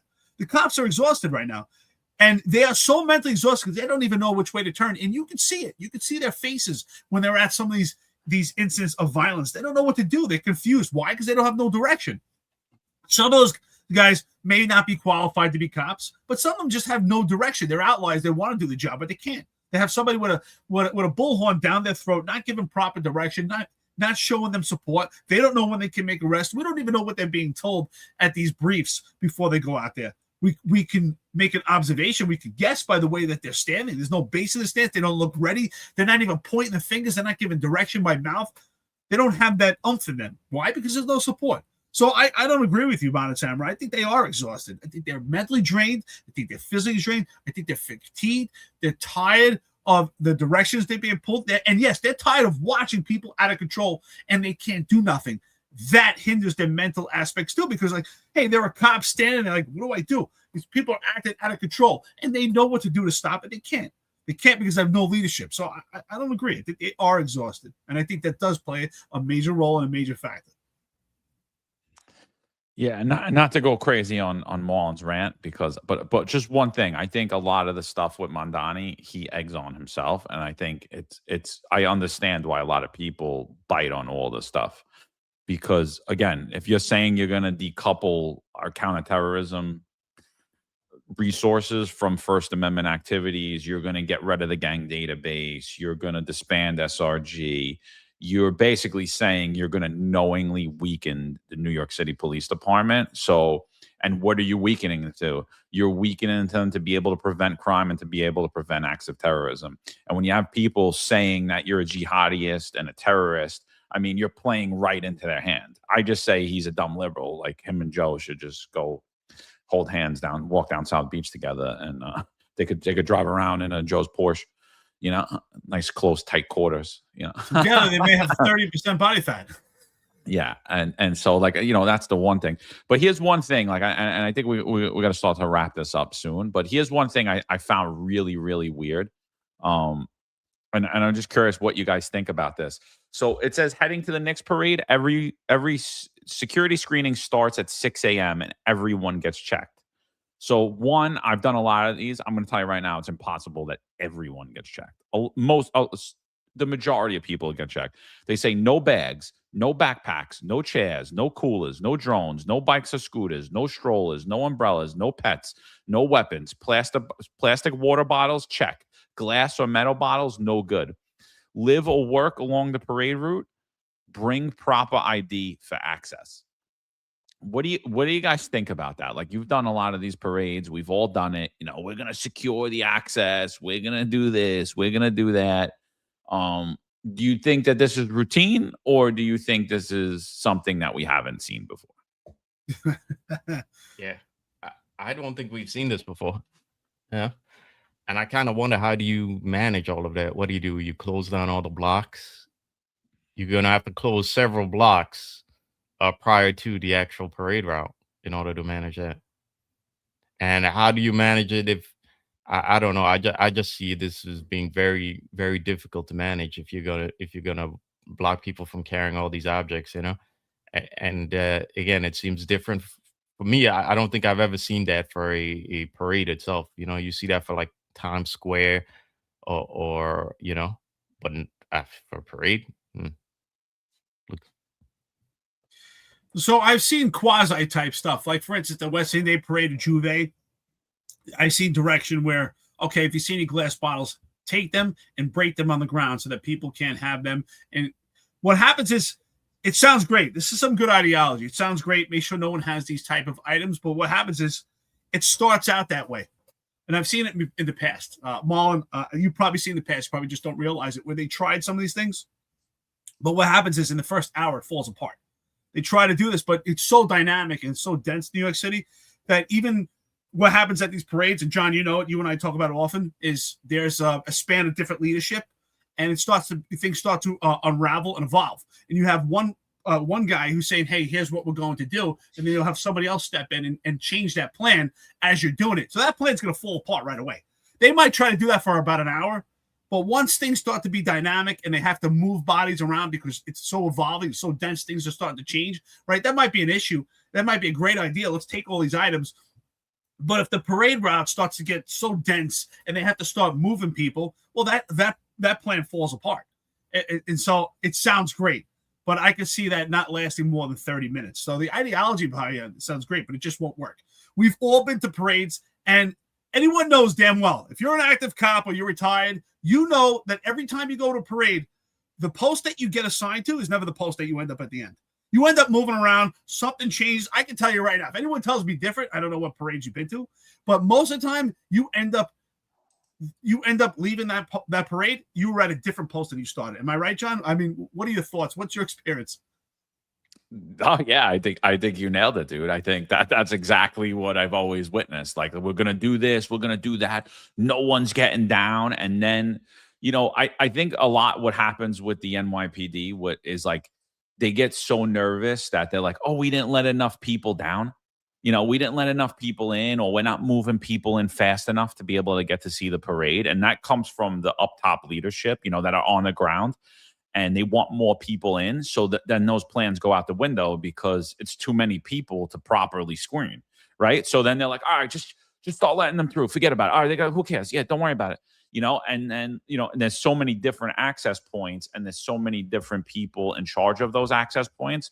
So you're getting all different types of leadership at all of those access points. And I seen it often, and I always hated it. Like, don't rush people through. And don't pen them in, like, where don't flood them in either, and overcrowd the pens either. And the NYPD is notorious for that. And that's the leadership's cowardice of saying, well, we don't want to cut her off. We want everyone to get in to enjoy it. It's like, yeah, but you're making the situation really unsafe, and you're creating a really bad scenario for everybody there, and you're making it all unsafe. Like, I last time it happened to me was 4th of July, and we were up on the FDR, and I forget who the idiot was. It was the guy. He was a funny guy, but he was Julio or Julio. he was one of the captains in SRG, and they never promoted him. But he wasn't a bad guy, but like he wanted to push everybody attending the parade. He wanted all of them to get up on the FDR, not the parade, excuse me, the fireworks show. And I'm like, look, it's already packed up here. It's way too crowded up here already. We got elderly people up here. You have women with kids and strollers. Like, we can't push all these people together. It's ridiculous. You know, no one told these people to show up 3 hours late to the event. Like, the people that are here should be able to enjoy it, and that's it. You know, and he didn't want to hear it. He was just pushing people in like they were cattle. Like, we need to get them in there. And if they do that at this parade, then I'm going to say you could see a lot of bad things, because that was the dumbest shit I ever seen. And, you know, a lot of people fainted in those pens that night, and we weren't able to get the ambulances up there because of that. And it was just a mess trying to get everybody off the FDR. And a lot of the problems the NYPD has at all of these details are self-created because of poor leadership and dumb, weak thoughts. And somebody said it on here, and I meant to bring it up. They said that everything that comes out of one police plaza now has to go through the political lens first, and has to be community friendly, and they wanted to have a political narrative to it. And I'm going to say that I agree with that statement, but I also think that's always been the case. And we make a lot of dumb decisions doing shit like that. And so I hope they don't do that. But I agree with your assessment 100%. Those plans go out of those windows. The minute, you know, it's like the parade starting at 10, people, you know, it's going to start getting hot and heavy around 7:30, where there's going to be a lot of people. All those plans break down, you know. I've done it myself. I've been at parades. I've been at parades and different events, and you guys probably happen. You ever been to a parade or event, any active retired, don't talk about, and they hand you a packet, especially like your sergeant or lieutenant, they hand you a packet, right? Where all your posts are, what's the mission, all this stuff, and then like halfway through the first half hour, they start going up with a brief, like, bro, this thing in the garbage, like none of it applies. They're like this, and that's what happens. It just falls apart, and then you're there. It's one inspector who's like, okay, this is what we're going to do. We're going to follow the plan, and everything gets bottlenecked. And then you got some chief coming over, and he starts moving everything. These guys aren't coordinating. It's a disaster. And I'm sure right now it's probably only worse. I mean, you got one guy in a bullhorn. Who knows what the other guy is doing? And as far as the political lens, I think that's spot on. I think, yes, it always was. I just think we didn't see it in the manner we do. It's just so prevalent now because of social media and the media, the way it's seized right now. So we see it far more than we do now. We have a better understanding of it. But yeah, whoever said that through a political lens, that is spot on. What a great statement right there.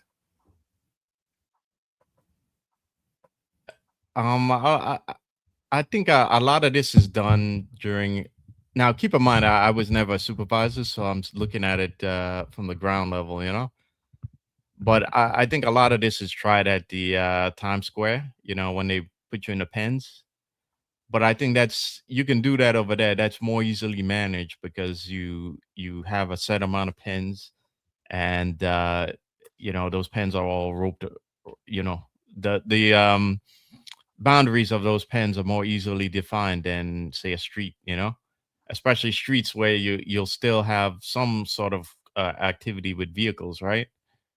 I mean, the amount of personnel you would need to really manage that, I certainly don't think we have right now, right?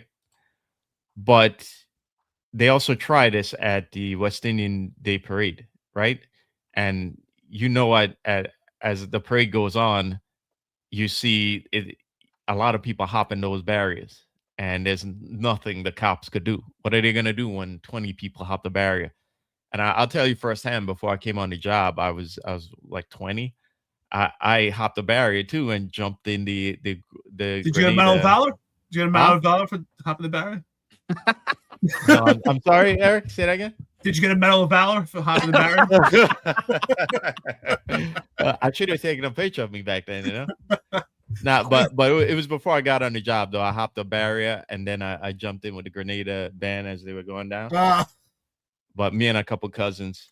But the thing is, there were a lot of cops there. But what are they gonna do? You know, what are you gonna do when you get 10 people hopping the barrier? You know, you can't control it. It's I don't think it's gonna work personally. No, there's no way it's going to work. These things just fall apart. That's what I'm saying. The idea sounds great. We're going to check everyone, but we know as that starts to unfold, it's going to fall apart, and then about we can't do this. That goes out the window. So about 20 people will be checked before that thing falls apart. There's no doubt about it, and it happens every time. It just unravels. We can't handle those. Like I said, every time I've been to some of these details, they give you a booklet and there's a plan. That plan falls apart. It's just too dense, too vast. But we were so good. We had that ability of moving crowds without touching people. I don't see that movement in the police department anymore. I don't see that ability. I don't see those skills that we had. There's no doubt about it. The ability that we had to move crowds, to control crowds, we gave the illusion that the barriers were everywhere. We had barriers set up, but the thing about it, a lot of it was based on illusion and a mirage that we actually were controlling it. But we lost that. We lost that ability to give that mirage and that perception anymore, and people have broken through that already. And since they've already seen it, that's why I say it's like a dog who tastes blood. Once they see it, you can't go back. I don't see us going back to it unless they completely change it. They're not changing anything. They're going out there with the same posture they had the night before, and their posture is just by bringing more manpower. And is that the answer? Sounds good. But if you have a bunch of people just staring there and a bunch of cardboard cutouts because they have no leadership, then it doesn't make a difference. All right, guys. Yeah, I think that's it. So let's see. We hope everybody has a safe, fun day tomorrow. You guys got anything else before we get to the coffee and donuts? No, I'm good. No housekeeping. Marlon, any housekeeping? Marlon, don't be bringing up any articles right now. Marlon's got some housekeeping. I'll pick up for Friday. All right. Let's do it. So 5'11", Jack Greco 61. He says for all the bald Joe Coppers out there. Are you calling Marlon and Eric bald? Yeah. I'm the only follically challenged guy here, right? I got hair. Yeah.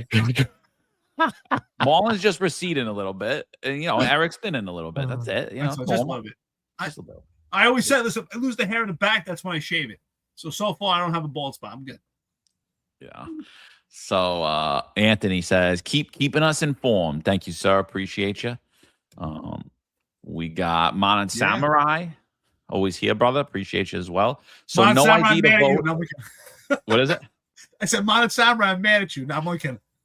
He said, so no ID to vote, but ID required to attend the First Amendment event. Got it. I guess we don't keep score. Like, subscribe, join the chat. Yeah, he's right. He's right. Spot on, brother. Well, we always did that though. Like, oh, you live on the block, show us your ID, or you work there, so then you get unfettered access. Because everyone will just say I live here or I work there, so I have to get through. But we try to let people through. I mean, I was always pretty bad at that. I'm not going to lie. Anyone that ran into me at a protest, detail, I was like, too bad. You're not going. So Pat Donahue, he says, donation to Eric, an Ernie Grunfield retro jersey, and John, a throwback Kiki Vandeweghe Knicks road jersey for the parade tomorrow. Kiki Vandeweghe, baby. I didn't bring my Mason jersey, but you know what was a good jersey that people should have? An Xavier McDaniel jersey. That's a good one too, because I liked him. Yeah. Or an Oakley, bro. An Oakley too. I'll take my favorite Nick was Bernard King, but right now, who knows? Jalen Brunson's pretty good, but Bernard King, he was phenomenal. I think Jalen Brunson has solidified himself at the top of the Knicks chain, the food chain. Like I honestly think he just moved ahead of all of them. Walt Clyde, Bernard King, Ewing. I really do. It's wild. It's wild to think. And as much as I knock Stephen A. Smith because he says a lot of dumb shit politically, and even on his sports takes, I was kind of a Brunson hater when they signed him too. I was like, that's the Knicks always do this stupid shit, and now I'm like, wow, I was so wrong. So wrong. Yeah, he sure showed. Listen, they built a whole team around Carmelo Anthony. Couldn't do anything. So great job. Yeah. He was a bum. I didn't like that one either. Carmelo Anthony, probably one of the most offensively talented players ever. Not a great team player. Horrible defender. Not somebody you're going to win a championship with. He's a scoring machine. Yeah. It's told to you so back when says John, you should do a live stream from the parade. I have zero clue how to do that. I am not good with doing it. No, I don't know. Maybe I'll do it. you'd never get coverage. There's too many people there. The towers are gonna be the ping rate is gonna be like dismal. You know. Yeah, maybe I'll do a few videos. You know, I don't know. Yeah. So Wait, before you go, John. I like Brunson and all, but my favorite Knicks is this guy here.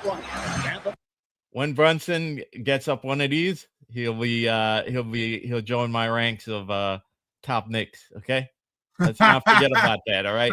Oh, look, Legendary. I love Starks, dude. Who love doesn't? Starks. I love him. But to say that he's up there amongst one of the best Knicks, 100% not. Maybe one of the most favorite Knicks, 100%. He's probably one of the top. If most favorite Knicks, John Starks. Yeah, 100%. He was iconic for his energy and all that stuff, but not a super talented guy. You know, kind of killed us in those Houston finals. Like not the most talented guy in the league. You know, but here's the reality. Well, he was streaky. You know, he was very streaky. He had heart. He was all heart, Starks. He was all heart, bro. He was. And Brunson's got a lot of that same heart, but he's got a lot more talent than Starks. You know, and Michael Jordan said, they asked Michael Jordan who his favorite player to play against was, and he said his favorite player was John Starks. And he said, he goes, John Starks, he wasn't that good. He goes, but he kept coming. But here's a question though, and this is not before we go. Jalen Brunson, if he was playing the 90s, does he win? I say no. Well, I'll say he's a lot tougher than I think the kids today. And I think he's super smart too. Like a couple of the plays he made that are real underrated that nobody even looks at is the way he was able, like they were defending him really hard. So he was able to get these threes off knowing they were going to foul him. And he was going to get to the foul line. And like a lot of those were just super smart plays, bro. And I was like, wow, really good. But I also think, Jose Alvarado is going to be a real fan favorite now. Like he's almost like, he's like a real fan favorite just because he's from New York, Puerto Rican kid from New York. He's a real tough, gritty player. He's a smart player too.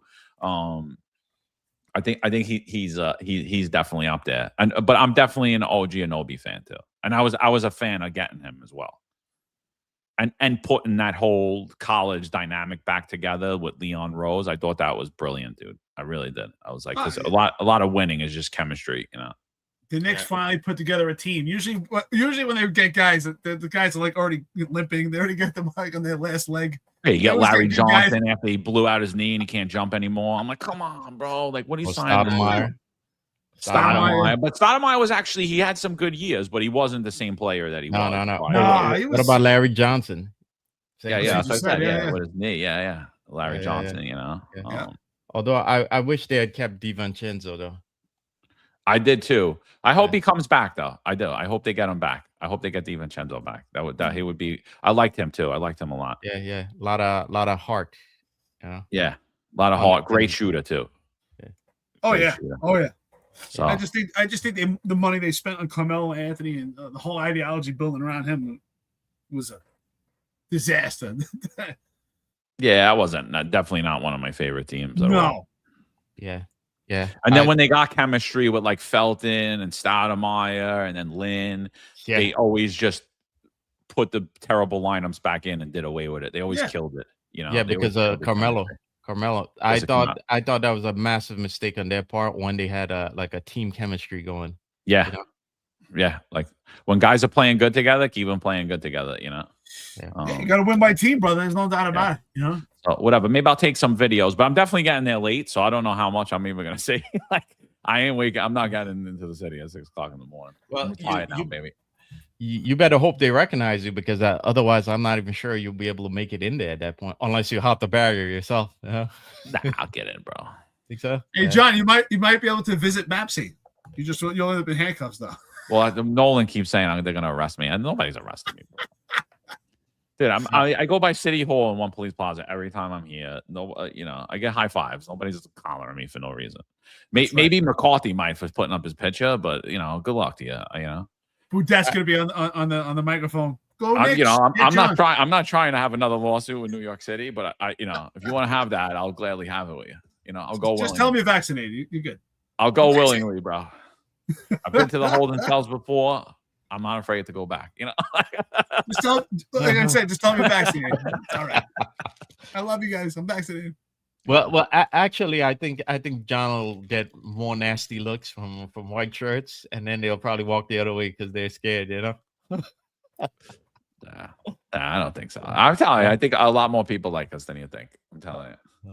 And every time I'm here, I think that's proven. And you see it more. And like we've been together a lot often. You know, we got a lot of love, like going throughout the neighborhood. You see this one here?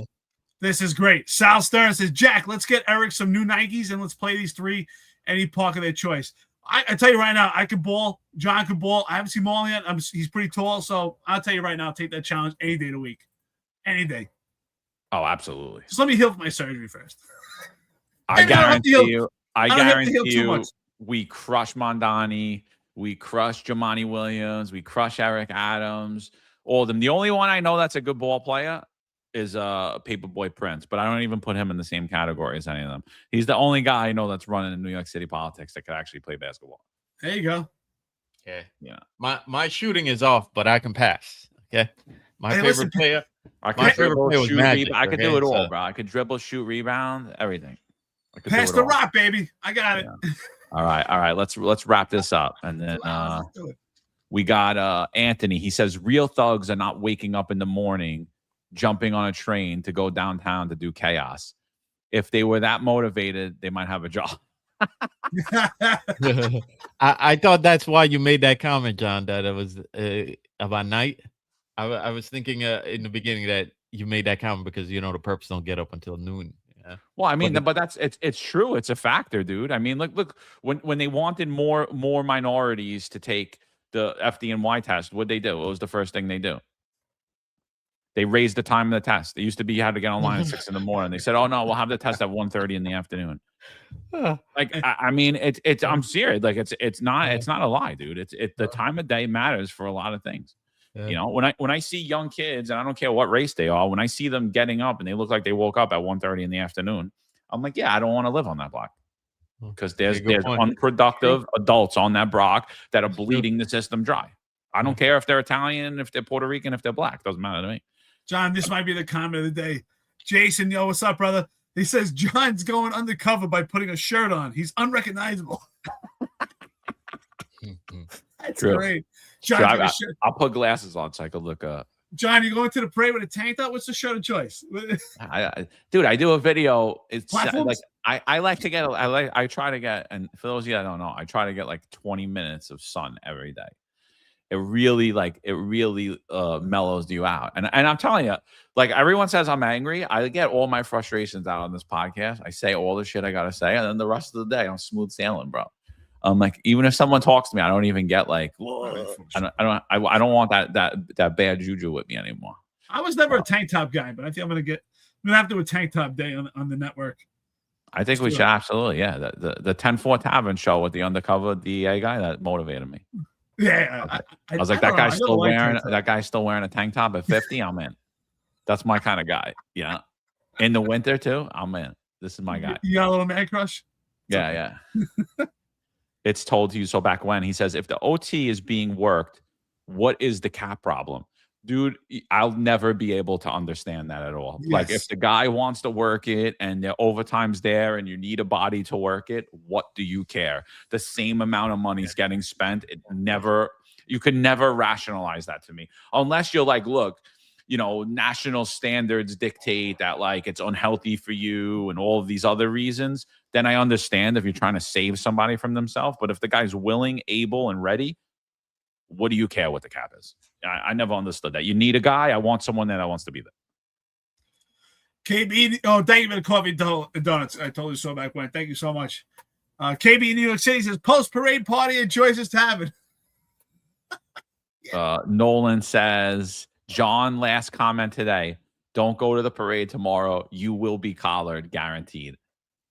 Look, I don't know, bro. I don't believe in this day and age they're just gonna lock a bald guy up for being follically challenged and for you'll still make it to the podcast Friday, so you're good. Okay. I don't think so, bro. I'm gonna disagree with you, Nolan. I don't think I'm getting a collar. Well, that's because Nolan's gonna be like that guy. Nolan's gonna show up and be like, that guy, Unless that you guy said file something bad all about 61 on. Nolan's gonna get you, Kyle. That's what it is. Like, Yeah. him and Steven. Like, who's Steven? Who's this guy? Yeah.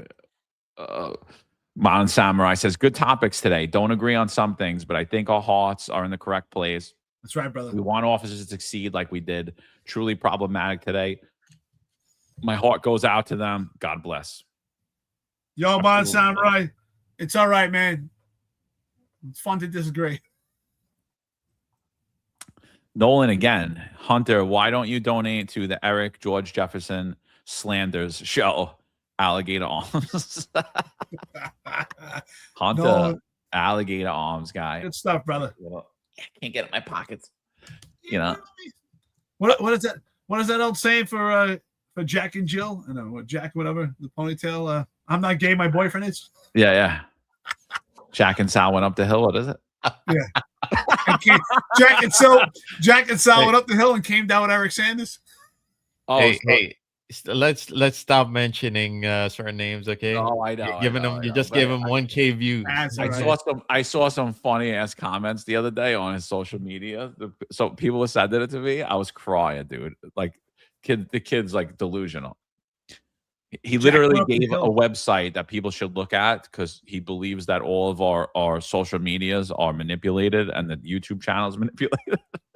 And so I was like, oh, I'd like to see. So I did a little comparison and I was like, oh, yeah, no, it actually shows the exact opposite of that if you were able to actually read and have a thought of your own in your brain. But whatever. I hear you. We won't talk about it. Jack, I'm getting surgery. Maybe you could beat me up and have surgery. I doubt it. Eric, I'll take you under anesthesia. over that pencil deck. Jack says I got CTE. We give Eric a little anesthesia, do surgery on his arm, and he only has his left arm to go on. And I still put you as the 100% favorite. He does repel the sun though. That's pretty impressive. You know how strong you have to be to repel the sun. Jack Greco 61, a little more so you Joe Cops can get a lawyer as good as. Thank you, brother. Mon Samurai. He says, could you imagine John bringing his step stool to assist him over the barriers? Halfling pride, John. Stand tall with medium uniform shirts.